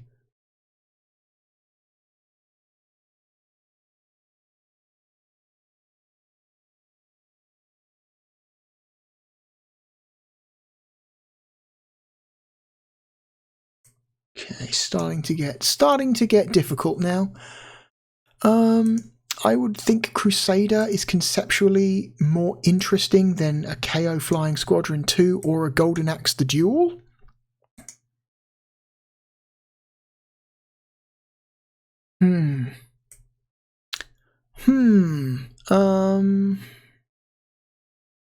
Okay. Let's build a roof on this. Let's find some stuff we know it is definitely not as good as.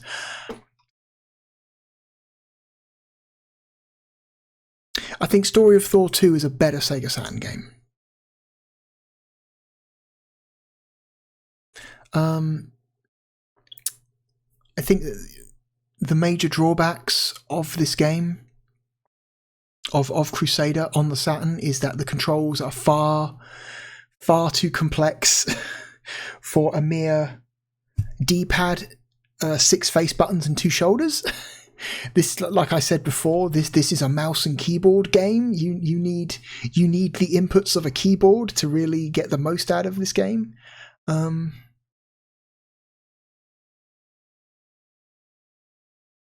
the movement controls, they give you multiple options. Neither of them are great, but for me, one of them is better than the other.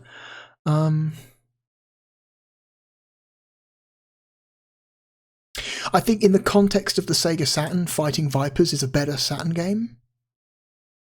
I think in the context of the Sega Saturn, Exhumed is a better Sega Saturn game.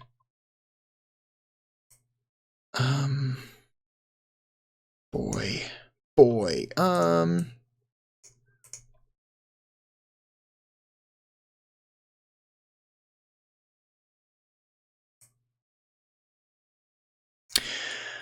Another game here with a very similar, in a very similar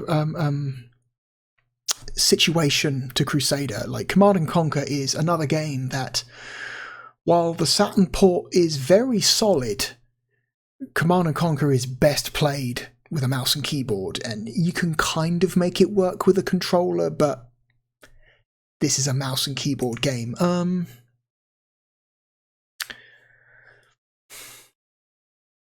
Similar situation again with Theme Park. You can play it with a controller, but mouse and keyboard is best.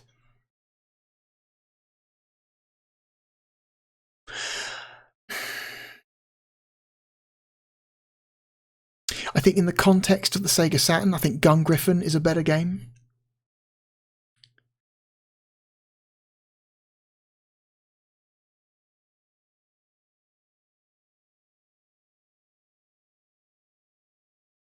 I think Guardian Heroes is a better Sega Saturn game. I think Virtua Cop 2 is a better Sega Saturn game.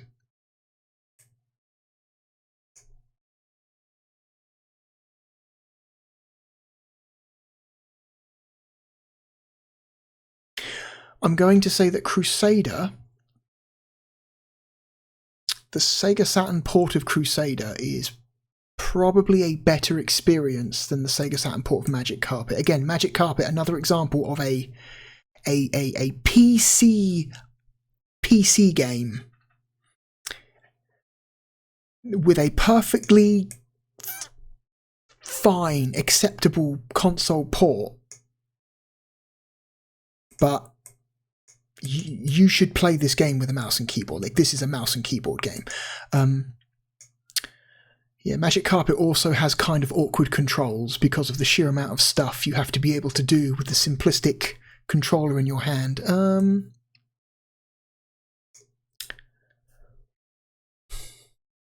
It's better than Worms.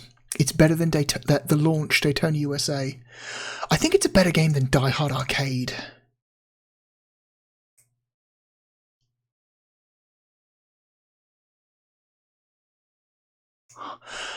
I think Crusader No Remorse for the Saturn is a better experience than Tetris Plus.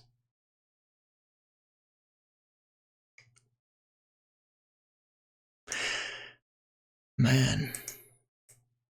SimCity 2000. Yet another example of a game that is best played with a mouse and keyboard. But, you know, it has a perfectly functional Sega Saturn port. If maybe it runs like shit, it is perfectly functional. And, you know, SimCity 2000 that runs poorly is still fun because it's SimCity 2000. But I'm going to say that the Saturn version of Crusader No Remorse is like a better experience than the Saturn version of SimCity 2000. Boy, we are like, this is great. I did not expect this game to be nearly this, like, I was not expecting it to be this good. I was expecting it to be interesting. I was expecting us to be able to have like a really interesting time looking at this game. I was not expecting to have this much of a good time with it. Like, I'm kind of blown away. I did not remember Crusader being a,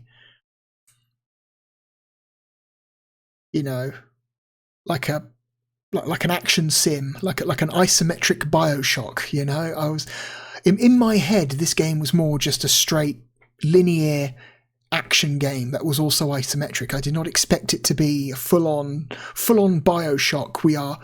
We are shooting security cameras and stealing money off of dead bodies and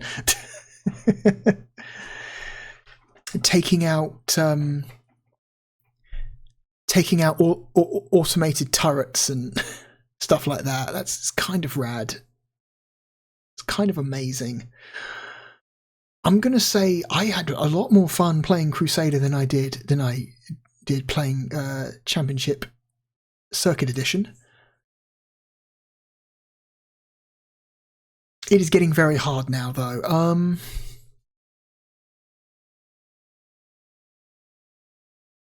It's getting a lot harder now. Oh boy.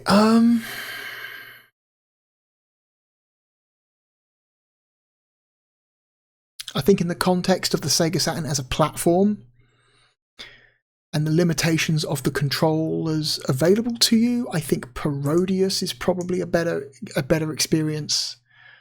Virtua Cop 1 is probably a better experience. Street Fighter Alpha is a better console experience than Crusader No Remorse. We are dialing it in, though. We are getting close.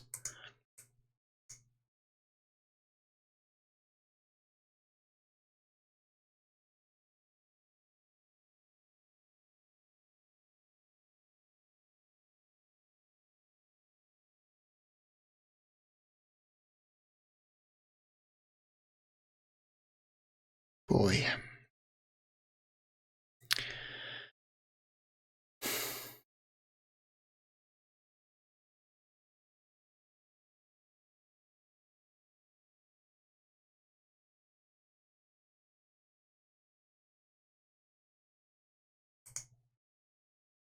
Virtua Fighter Kids is cool. It's a really fun, interesting, like, fighting game with a weird, like, fun, like, style to it, you know. It looks great, it controls great, it runs great. It is a really, really awesome game, but it is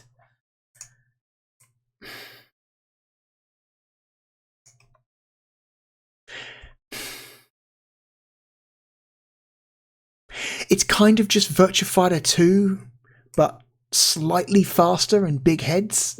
It's like, yo, we sped up Virtua Fighter 2 by like 15% and gave all the characters big heads. It's like, okay, I mean,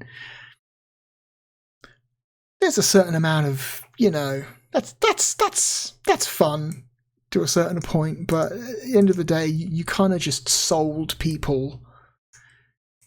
You sold people a slightly weird version of Virtua Fighter 2. on a platform where the good Virtua Fighter 2 already exists. I think it's... I like Virtua Fighter Kids, but I think it's I don't know, it's very much not a... What would you call it? I would not call it an essential game.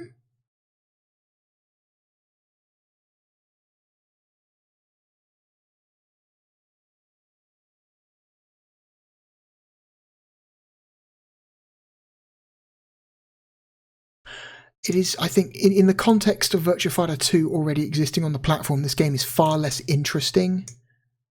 And I think it is certainly, like, I'm certainly, like, more interested in a game like Crusader than I am in a game like Virtua Fighter Kids. Which sucks, because Virtua Fighter Kids, like I said, it looks great, runs great, controls great, but it is just a weird Virtua Fighter 2, right? Mechanically. And so I would take a Crusader over that. I would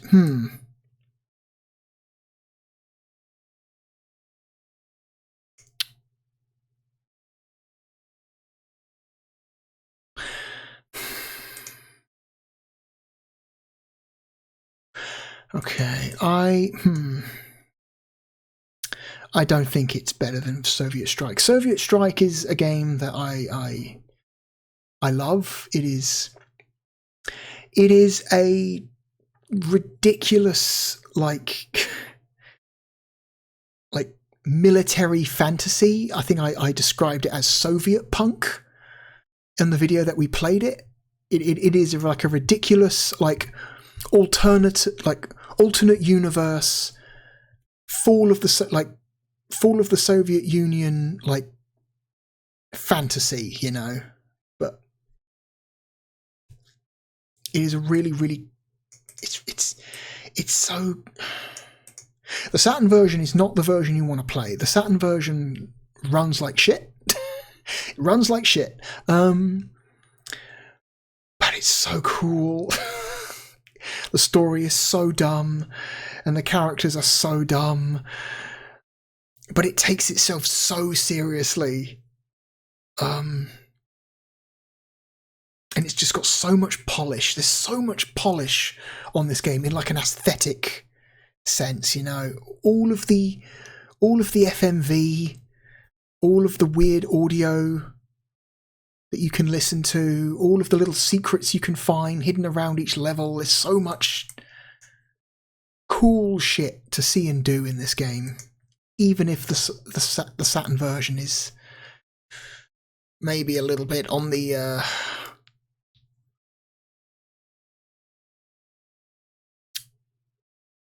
you know, the poorly optimized side. I would take a Soviet Strike over a Crusader No Remorse. So Crusader No Remorse is our new number 27. Holy shit, wow. Dark Horse. Ow, that's really cool. I was not expecting to like this game as much as I did. I was expecting this game to maybe be somewhere potentially in the middle of the list. I was expecting it to be like, oh, you know, this is really like interesting, you know, and like ambitious, but maybe slightly, you know, like a very poor fit for the platform, you know. But no, it works better than you would expect. Like, the controls are still awkward and like overcomplicated, but the game still works better than you would expect. Cool game. Very cool game. I'm absolutely going to check out the DOS version after this. This is really cool. Anyway, I'm hitting save. That was Crusader No Remorse, a delightful little gem of the Saturn library. Anyway, let us move on to our third and final game of the night. Unfortunately, the game that we're going to play last is not going to be anywhere near as good as Crusader No Remorse. This game is a basketball game from Acclaim. And it is also a movie tie-in game. Can you guess what it is yet? Hang on, I need to change the cover art very quickly before I finish that thought. There we go. Can you guess what it is yet? It's Space Jam. It's fucking Space Jam. Everyone's favourite Looney Tunes movie. Because of just how ridiculous it is. Boy. Woo!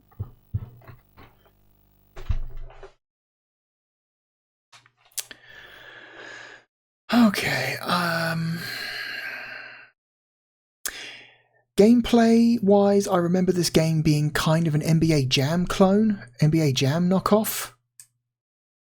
And it's from Sculptured Software, I believe, who did this version of the game. Who were also responsible for NBA Jam Extreme, which is one of the worst games we've played.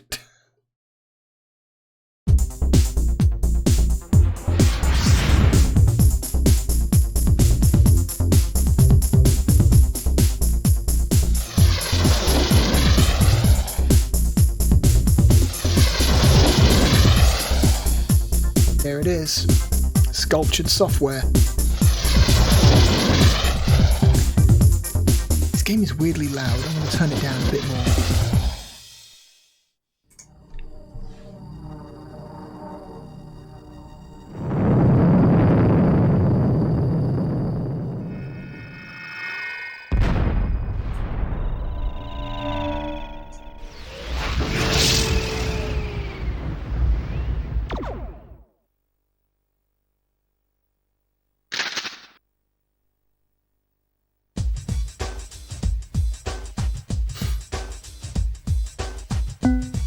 Okay.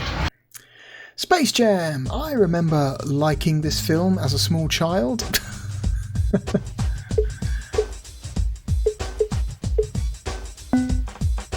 Oh wow.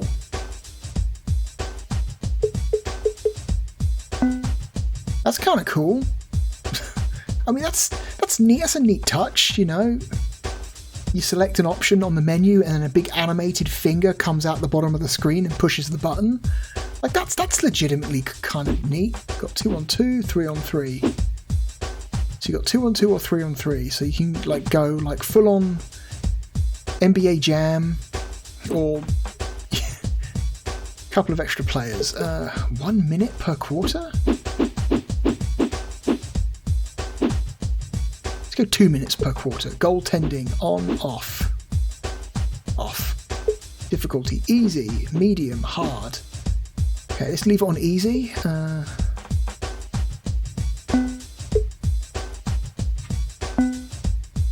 Controller configuration. Turbo. Switch, pass, steal, shoot, jump. So just NBA Jam controls. Got it. Alright.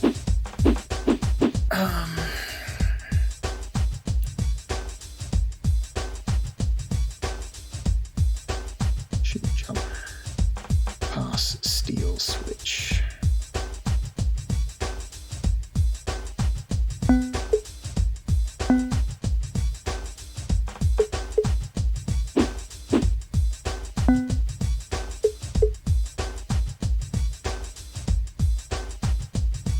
Okay, this game does support the cartridge and automatically save to it if it detects it. That's good. That's good. So, intergalactic tournament or play game?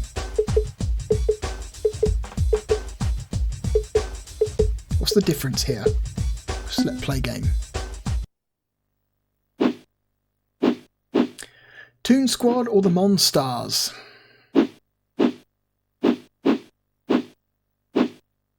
Select Toon Squad, I guess. This game supports up to 6 players, which is something.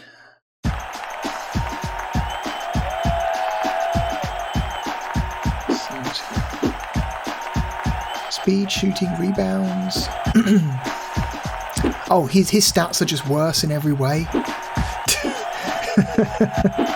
Typically, you want to kind of make that every you want to make it so that every player has at least one major strength and one major weakness. Bugs Bunny just has no weaknesses, whereas Daffy Duck is kind of mediocre, except with his rebounds, which suck.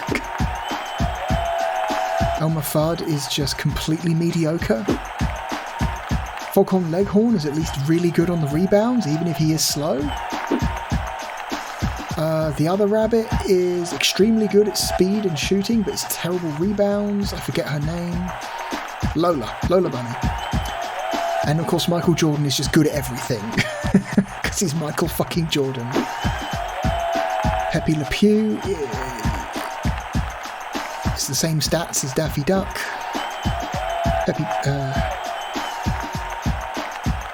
I forget his name. The Pig Man. It's the same stats again. Yosemite Sam has... It makes sense that Yosemite Sam would be good at shooting. That's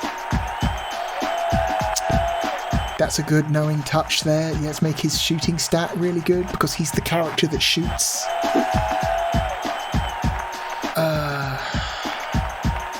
I forget his name again. The cat. Tasmanian Devil has got really good stats. Coyote's got good stats. So let's go with Bugs Bunny.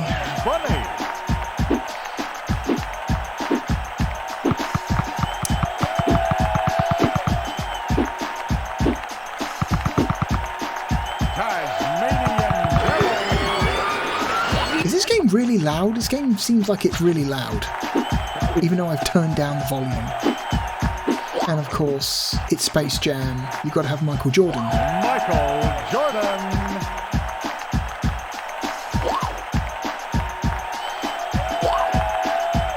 Like, the sprite animation is good. Nice, detailed sprite animations. You know?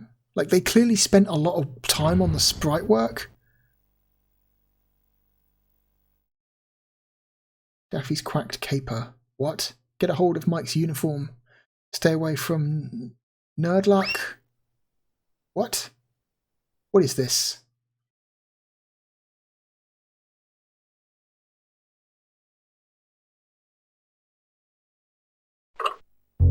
Oh god, what is this? Some kind of...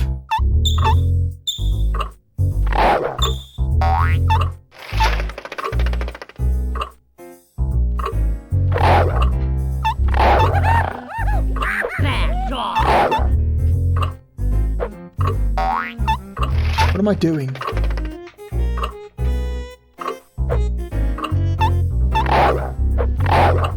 What am I doing?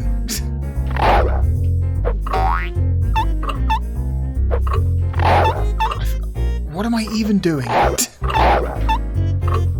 What is this weird minigame you've put me in? With this weirdly well animated dog.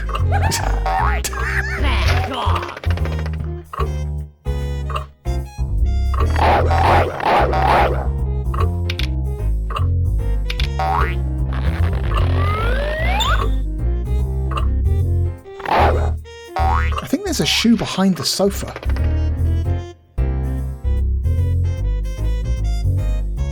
Okay, apparently there were like way more hidden items in that room that I couldn't find. Sure, okay. There didn't seem to be a way to interact with anything other than push, and I tried pushing stuff and nothing happened, so okay.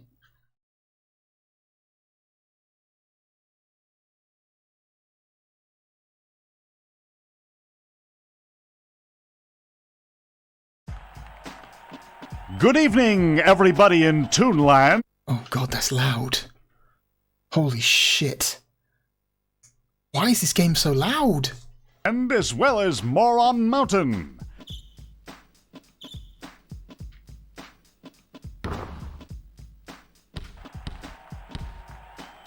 Okay. For two.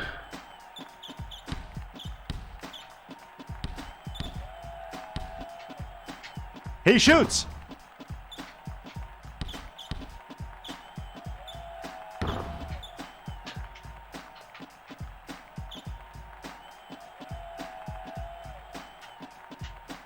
For 2. Monstars trail by 2. Ouch.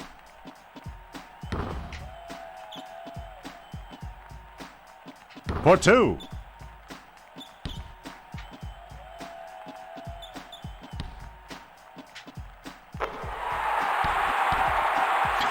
Okay, so it kind of just plays like bad NBA Jam, but like a lot more forgiving.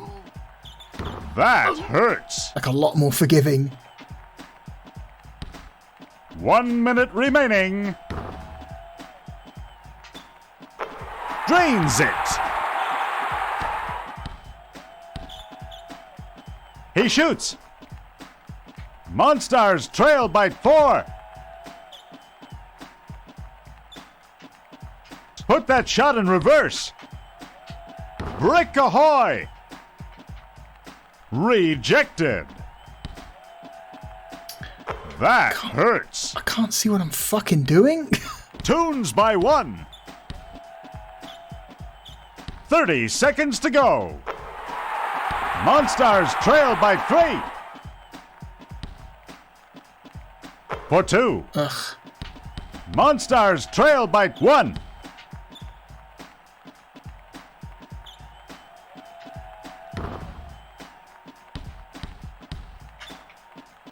Puts up a brick. Monstars lead by 2.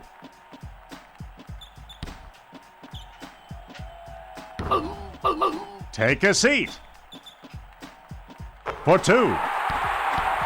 That ties the game. He gets it off. Okay.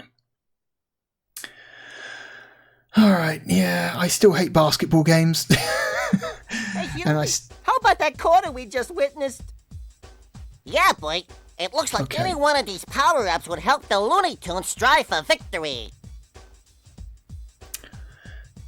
Okay, what have we got? Play games, substitution, shootout, space race, hall of hijinks. What? What are these?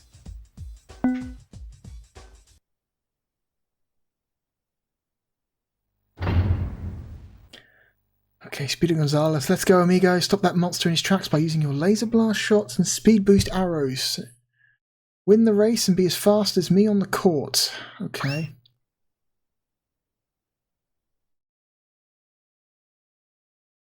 Is Speedy Gonzalez cancelled? I feel like of all the classic Looney Tunes characters, he's probably one of the most likely to be, because he's kind of a horrific racial stereotype of Mexican people.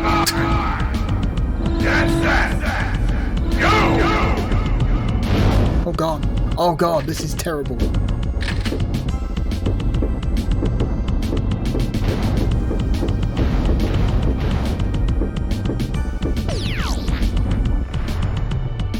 Well, we fucking lost.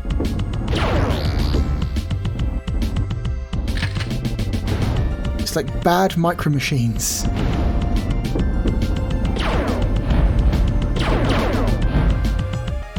Yeah, this is micro machines. This is just bad micro machines. That's what this is.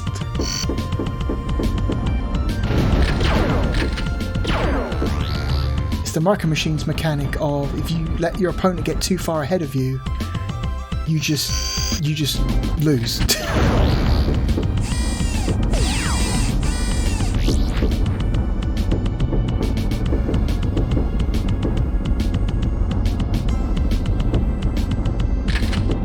Oh god.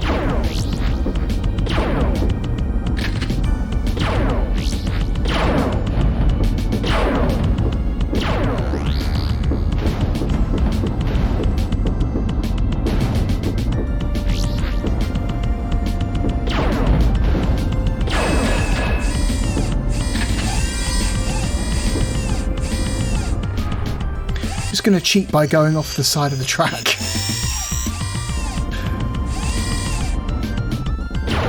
Fuck you.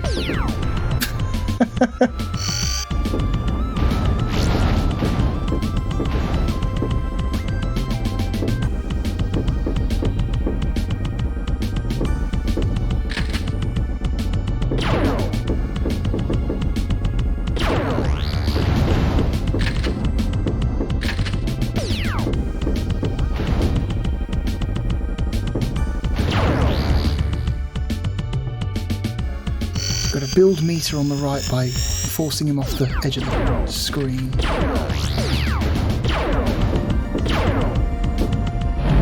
Oh my god, fuck this. So you're not actually racing, you're just trying to be the one to increase your meter the most.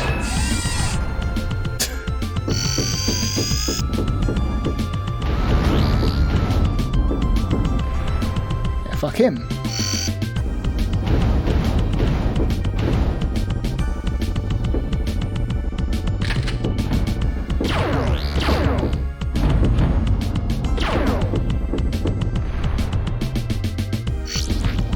There we go, I win. Fuck you, I win. That was, I don't know, not a great mini game, but still better than the last one.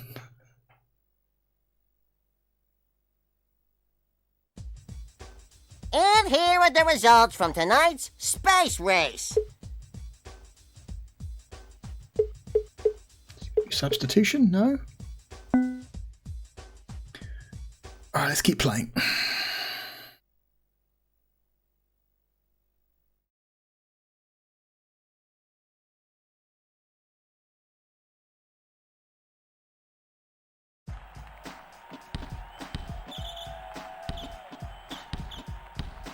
Oh, I'm controlling Bugs Bunny.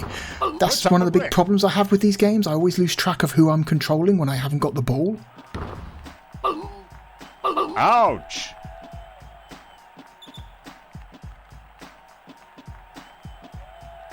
For 2. Monsters trail by 2. Take a seat.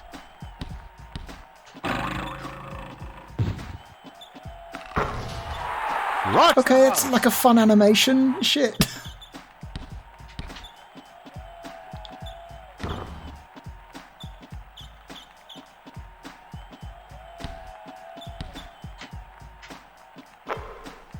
Okay. Ouch! That hurts. Sweet move. Monsters trail by 4.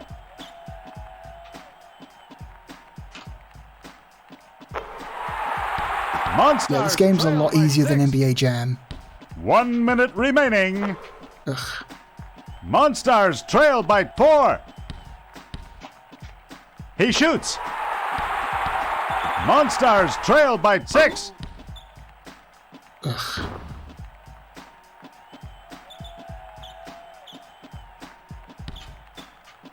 He shoots. Monsters down 8. Keep trying to push him, but Drains it. it doesn't seem to make contact hardly ever. Trail by 6.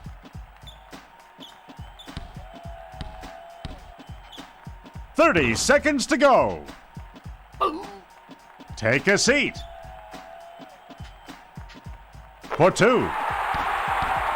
Monsters down 8.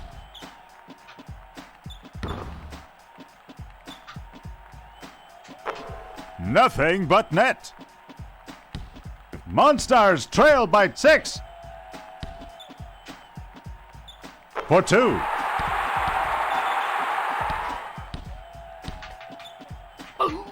Ouch. Monsters trail by 5. He's the man. Okay. Okay. So that's another quarter down. Do we have to play another weird mini game? Looks like we can play another weird mini game. This one's called Locker Room, apparently. At least I assume it's a mini game. It might not be. Locker Room Rumpus. Collect Mike's secret stuff so we can show them more maroons, what we're made of. Okay. It would really be helpful to know what the controls are for these mini games. They don't actually tell you what the controls are. You just kind of have to figure it out on the fly.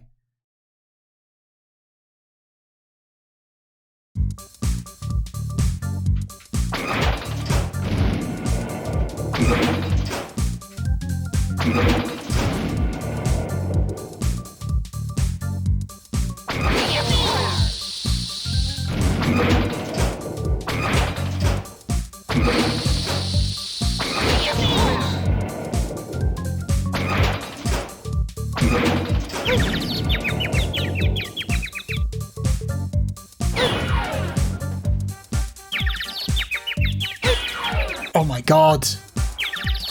No.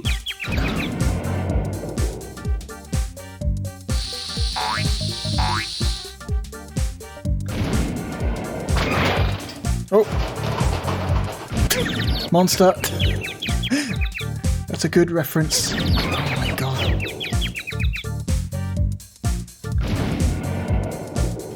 Can you look at anything else? Does it have to be the lockers?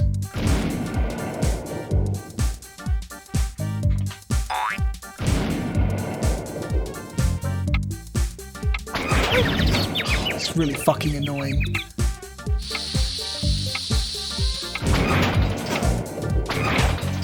In order to search stuff, you have to stand in front of a locker and then stop completely and then hit the C button. You cannot search stuff while you've still got your thumb on the D-pad, so...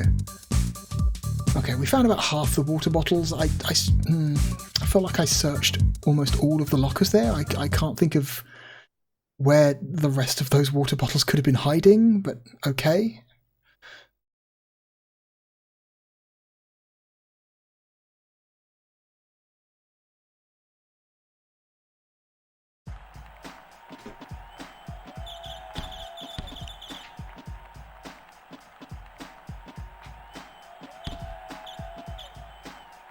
He shoots. Okay.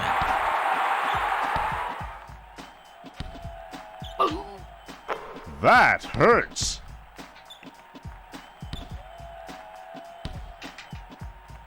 Put that shot in reverse. That hurts. Yeah, I keep losing track of who I'm controlling.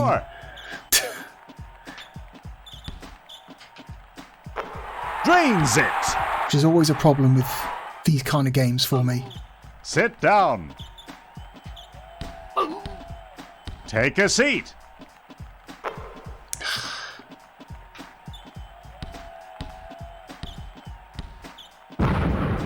Does he have wings? Ouch. Sit down.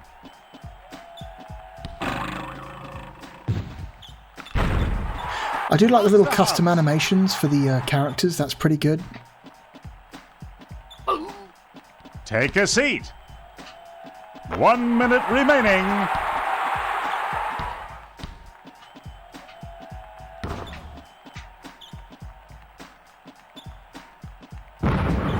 He's the man.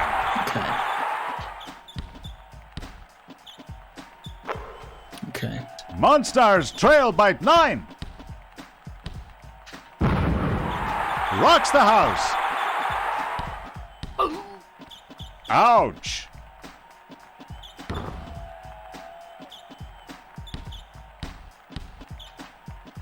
He shoots. Okay. Yeah, Monstars this is... trailed by 13. It's maybe a little bit too easy. 30 seconds to go.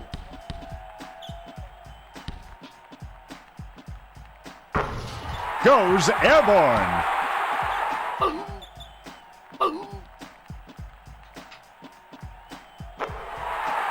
Count it. Puts up an anvil. The Doctor of Delight. Puts up an anvil. Grabs the board. Wascally Wabbit.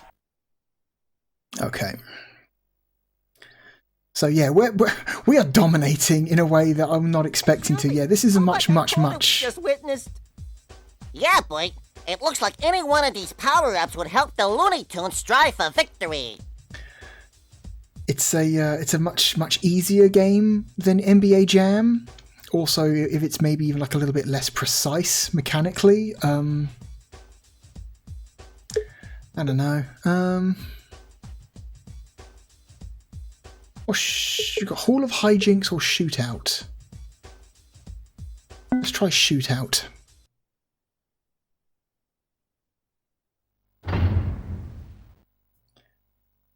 Outscore the monster Bonus points, shoot in the circle to double your points. Okay. You going to tell me what the controls are? No? Okay.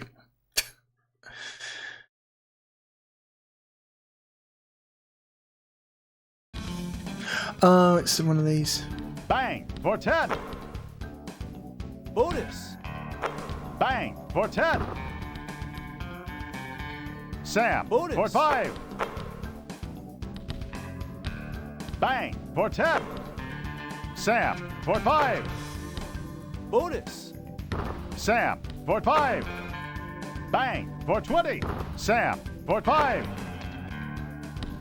Bang for 10. Sam for 5.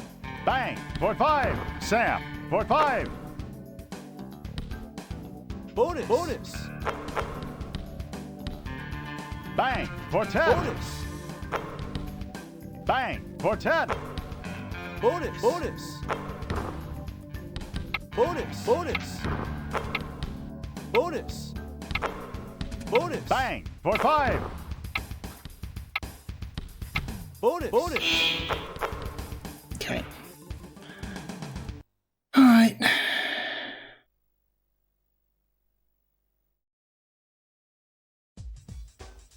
And here are the results from tonight's Shoot the Lights Out. We substitute some characters, maybe? Let's do some substitutions.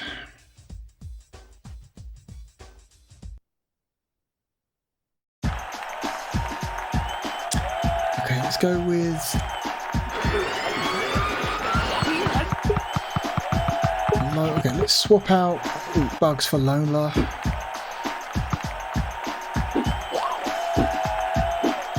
Lola Bunny.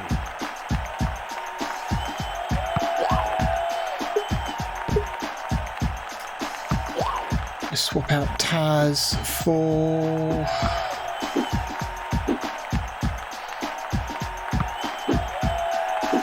Sylvester. That's his name. I remembered his name. His name is Sylvester. Sylvester.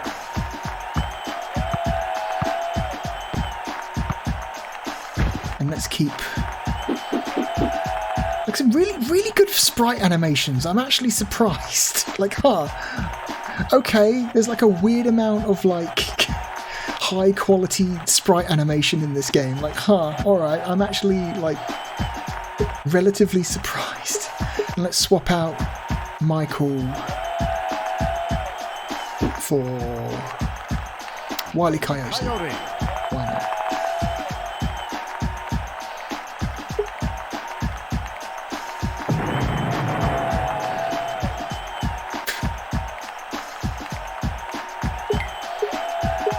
And he just stays like that. That's awesome. That's just his idle animation now. Okay, sure. All right.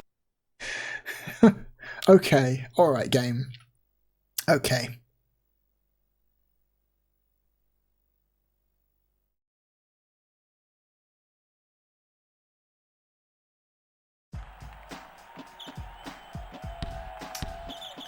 Okay. Okay. Take a seat.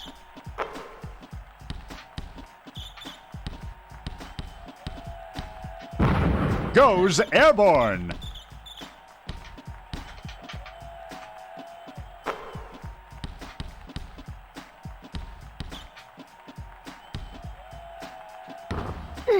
Ouch. For 2. Rejected. That hurts. The Looney Tunes way in front. From way downtown. Ouch. The Looney Tunes way in front. Puts up an anvil.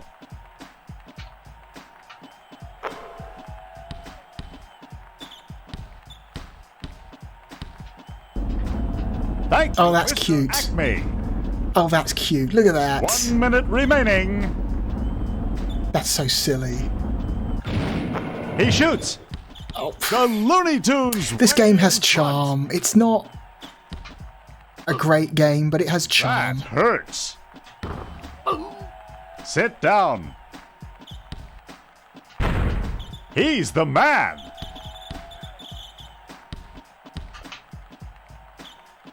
Rejected. What can't he do?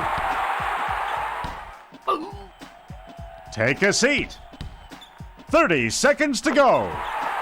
The Looney Tunes way in front. Okay. Yeah, we're just stomping them now. It's weird. Ouch. Put that shot in reverse.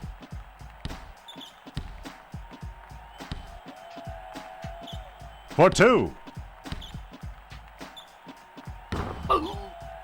That hurts.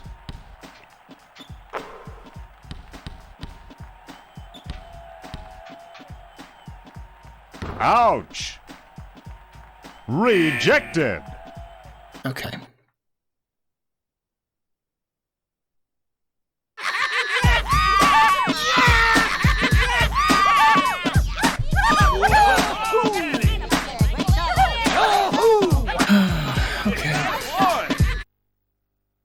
Sorry, boss. We cheated as hard as we could. We did. Yeah, we're not very good at cheating.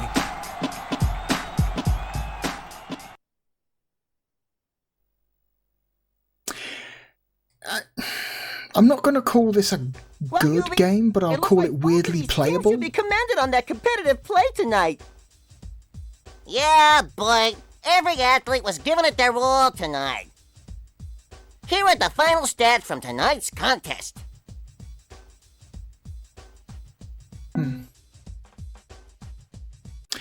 Well, that's all, folks.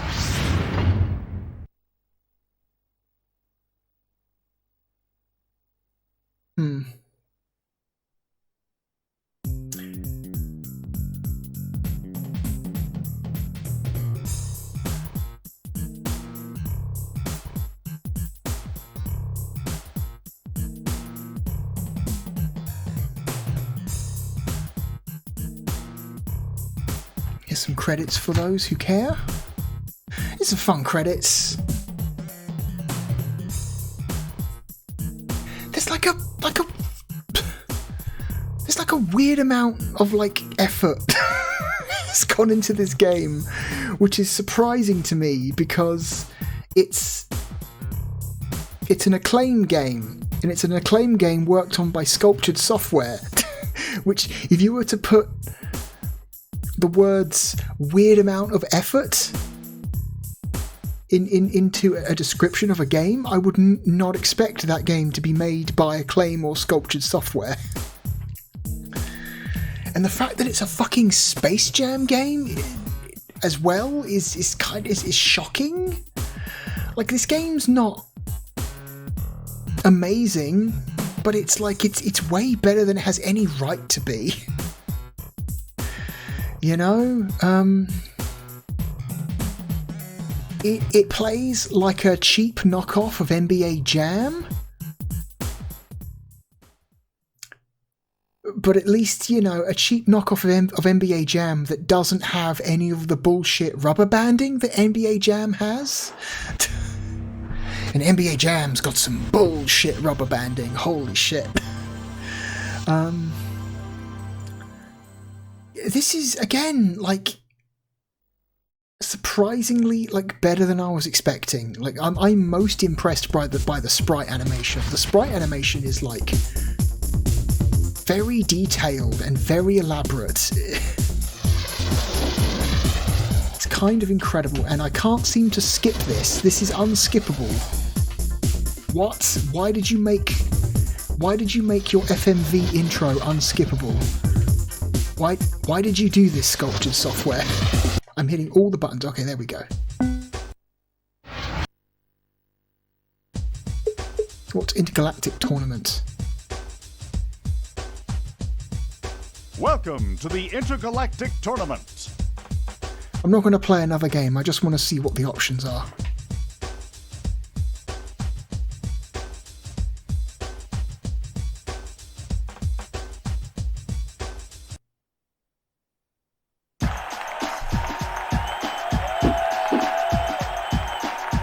let's just select characters we haven't seen yet. Foghorn Leghorn.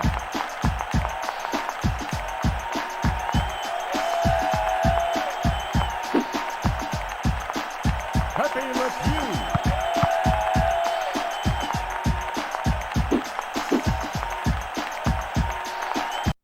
Again, a lot of very detailed, very charming sprite animation. It's shocking.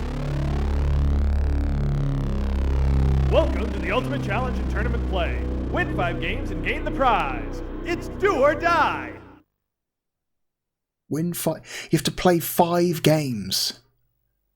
I'm sorry, no. That's no.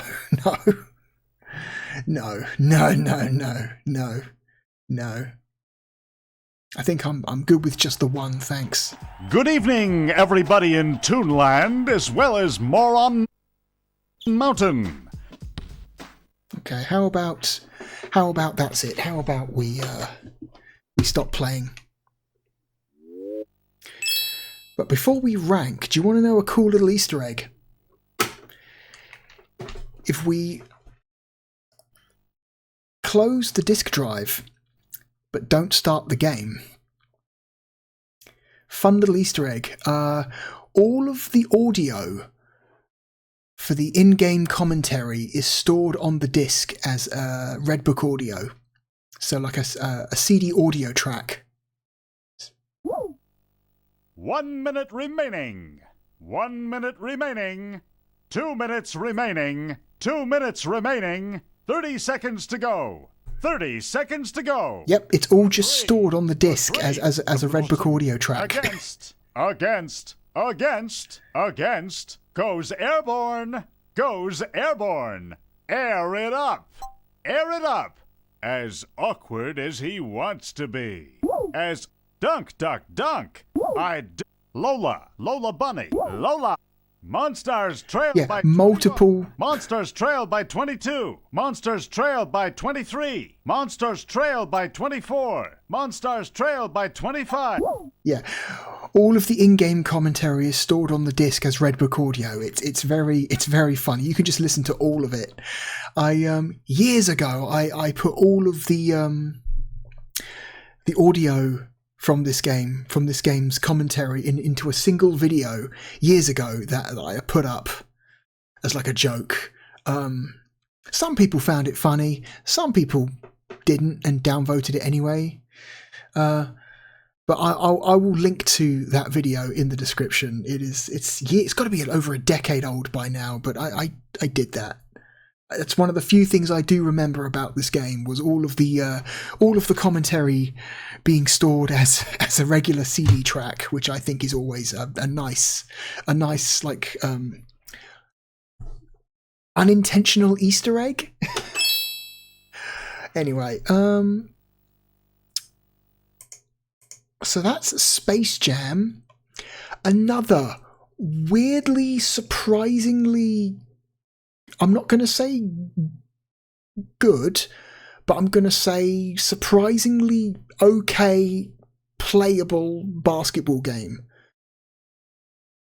Which is shocking to me because it comes from the same developers as NBA Jam Extreme, which is one of the worst games we have played. It's all the way down here, near the bottom of the list at 153. Same developer made this as NBA Jam Extreme, but this is a much, much more enjoyable experience than NBA Jam Extreme. A lot of effort has gone into like presentational stuff. Like the menus are really nice. The sprite animation is really nice and detailed and elaborate and cute. Like some of the special dunk animations are like really, really silly. Like Bugs Bunny jumping up onto the hoop and just dropping the ball in. Wile E. Coyote flying himself up to the hoop on an Acme rocket before blowing up and the ball dropping in anyway. Like a lot of really neat, like little animation details. I'm very surprised by like the clear amount of effort that has gone into the presentation of this game. Gameplay wise, it's kind of whatever. It's like I said, it plays like a cheap knockoff of NBA Jam, but a version like a cheap knockoff of NBA Jam that doesn't have NBA Jam's bullshit rubber banding, which is one of the main complaints I have against NBA Jam. Which is what makes NBA Jam, for me at least, basically unplayable single player. You know, if I have to play NBA Jam, I'm going to play it multiplayer. I'm not going to play against the AI, because fuck the AI in NBA Jam. But this game's piss easy. Even as someone who doesn't really care about basketball, barely remembers any of the rules in basketball. You know, I can still relatively easily dominate a game without trying too hard. Obviously you could put that difficulty up, you know, it's if the game is too easy you can just put the difficulty up, but like,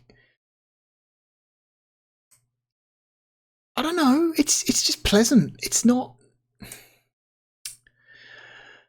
I think it's I'm shocked. This is an Acclaim release by Sculpted Software, and I'm genuinely surprised at how like decent it is. And it's a movie tie-in game. Who could have guessed?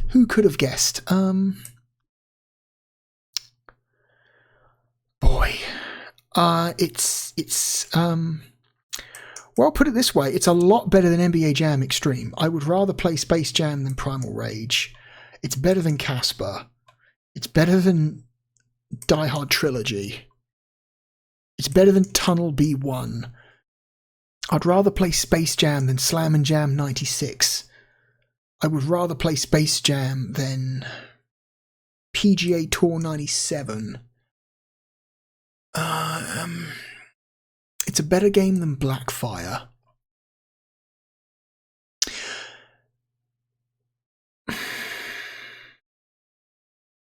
It's better than Battle Arena Toshinden Remix. It's better than the Saturn version of Loaded.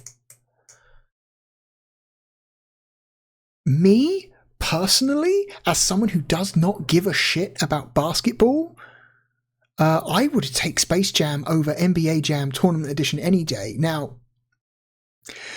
I am well aware that NBA Jam Tournament Edition it's a much more well-designed game, it's a much more finely crafted game, it's a much more precisely balanced game.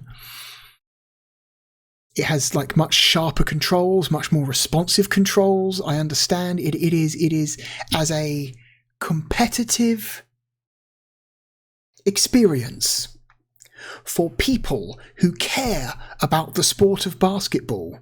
It is a much better game for those people. I am saying, as somebody who does not care about basketball and just wants an enjoyable experience, I would rather play Space Jam, because NBA Jam is just, it's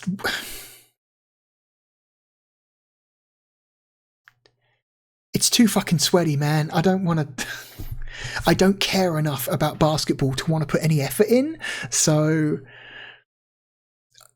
I'm never going to be the sort of person who wants to get into, you know, who wants to take a game like NBA Jam seriously. Space Jam is absolutely a cheap knockoff of NBA Jam. NBA Jam is, on paper, the superior product, but unfortunately, this list is subjective. It is heavily influenced by my personal taste, and my personal taste prefers Space Jam.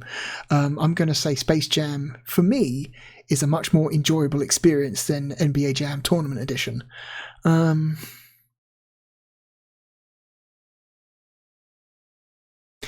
I'd rather play Space Jam than fucking Cyber Troopers Virtualon. I think it's a more enjoyable game than DEFCON 5.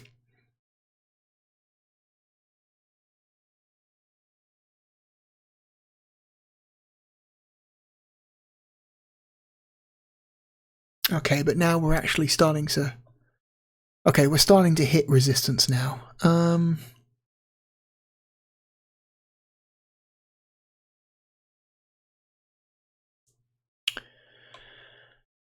Oh boy, I would take the Mansion of Hidden Souls over Space Jam.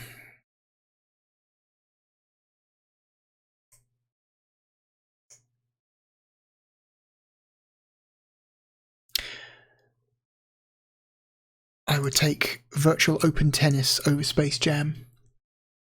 I would take Victory Boxing over Space Jam.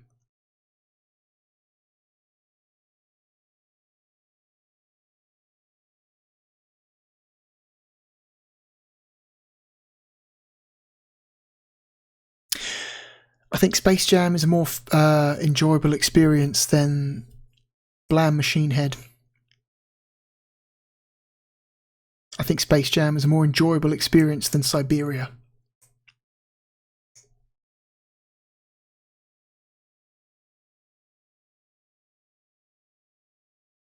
I think Space Jam is a better experience than Battle Monsters. I would take Space Jam over Impact Racing.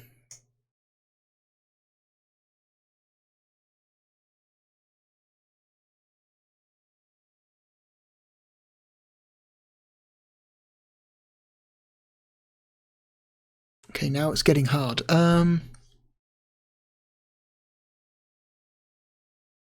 think...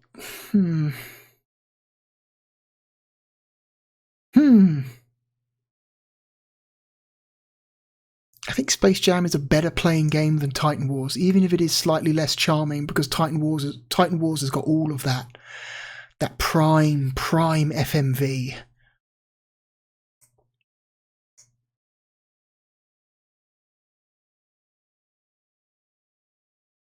I would take Space Jam over Clockwork Knight 2.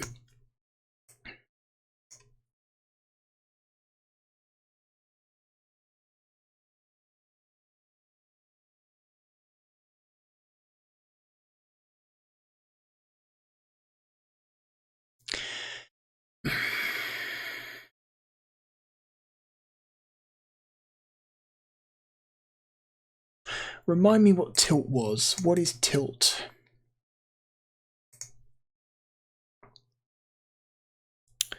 What is that? Episode 34. Let's just very quickly remind myself what Tilt was.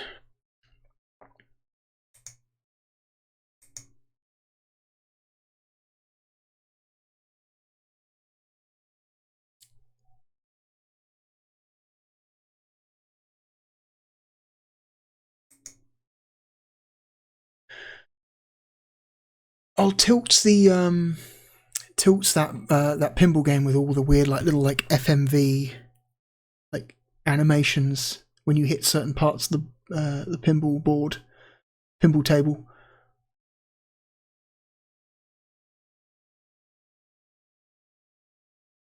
Also, that's the one with the weird amount of pinball tables in it, right? It's got six or seven pinball tables. It's got the most number of pinball tables of any pinball game that we've looked at.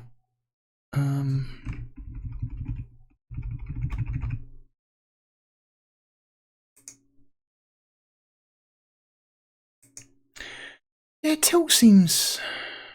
Yeah. I might take Tilt over Space Jam. So Tilt is a better game than Space Jam, at least to me.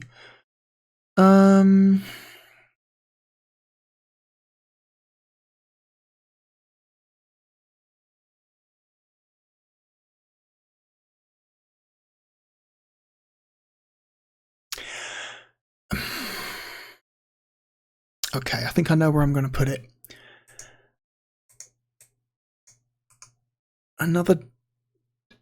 Another dark horse entry, a game placing much higher than I had anticipated.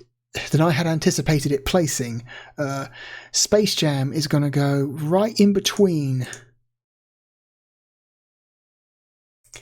Terry Pratchett's Discworld and Clockwork Knight 2. It is not a great game, but it is a surprisingly playable one, and a ton of effort has clearly been put into the game's presentation as well. I am most impressed by the quality of the sprite animation. That is weirdly, like, this is a much higher than I ever expected this game. I thought this game was going to be like down here in like the 140s, 150s range. I thought this game was going to be like here somewhere, you know, somewhere around Casper and Hardcore 4x4.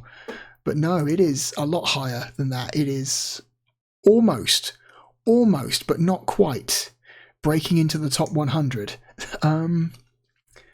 That is shocking to me. That is shocking. Acclaim, of all people, put out a movie license NBA Jam knockoff that is actually half decent. Who could have guessed? Who could have guessed? And an NBA Jam knockoff that doesn't fucking cheat because it's got bullshit rubber banding.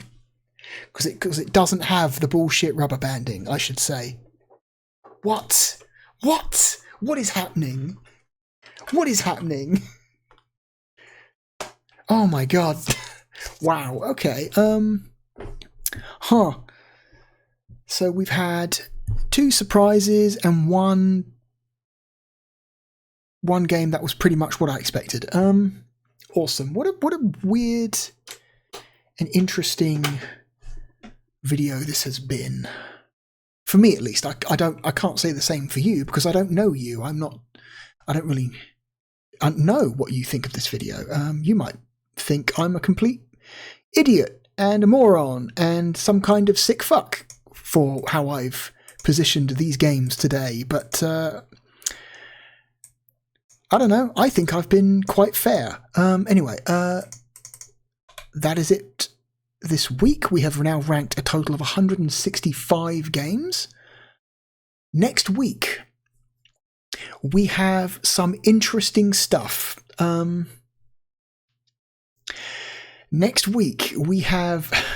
How do I describe this game? We have a game which I am extremely fond of, aesthetically and conceptually, even if maybe it doesn't play super well. We have a game I am very much looking forward to showing off. I guess you would call it an FMV game? An FMV minigame collection. There we go, that's how I'm going to describe it. It is a full motion video minigame collection. Then we have another racing game from Sega. One of the better ones on this system, I think. And how would you describe this? A psychedelic rail shooter?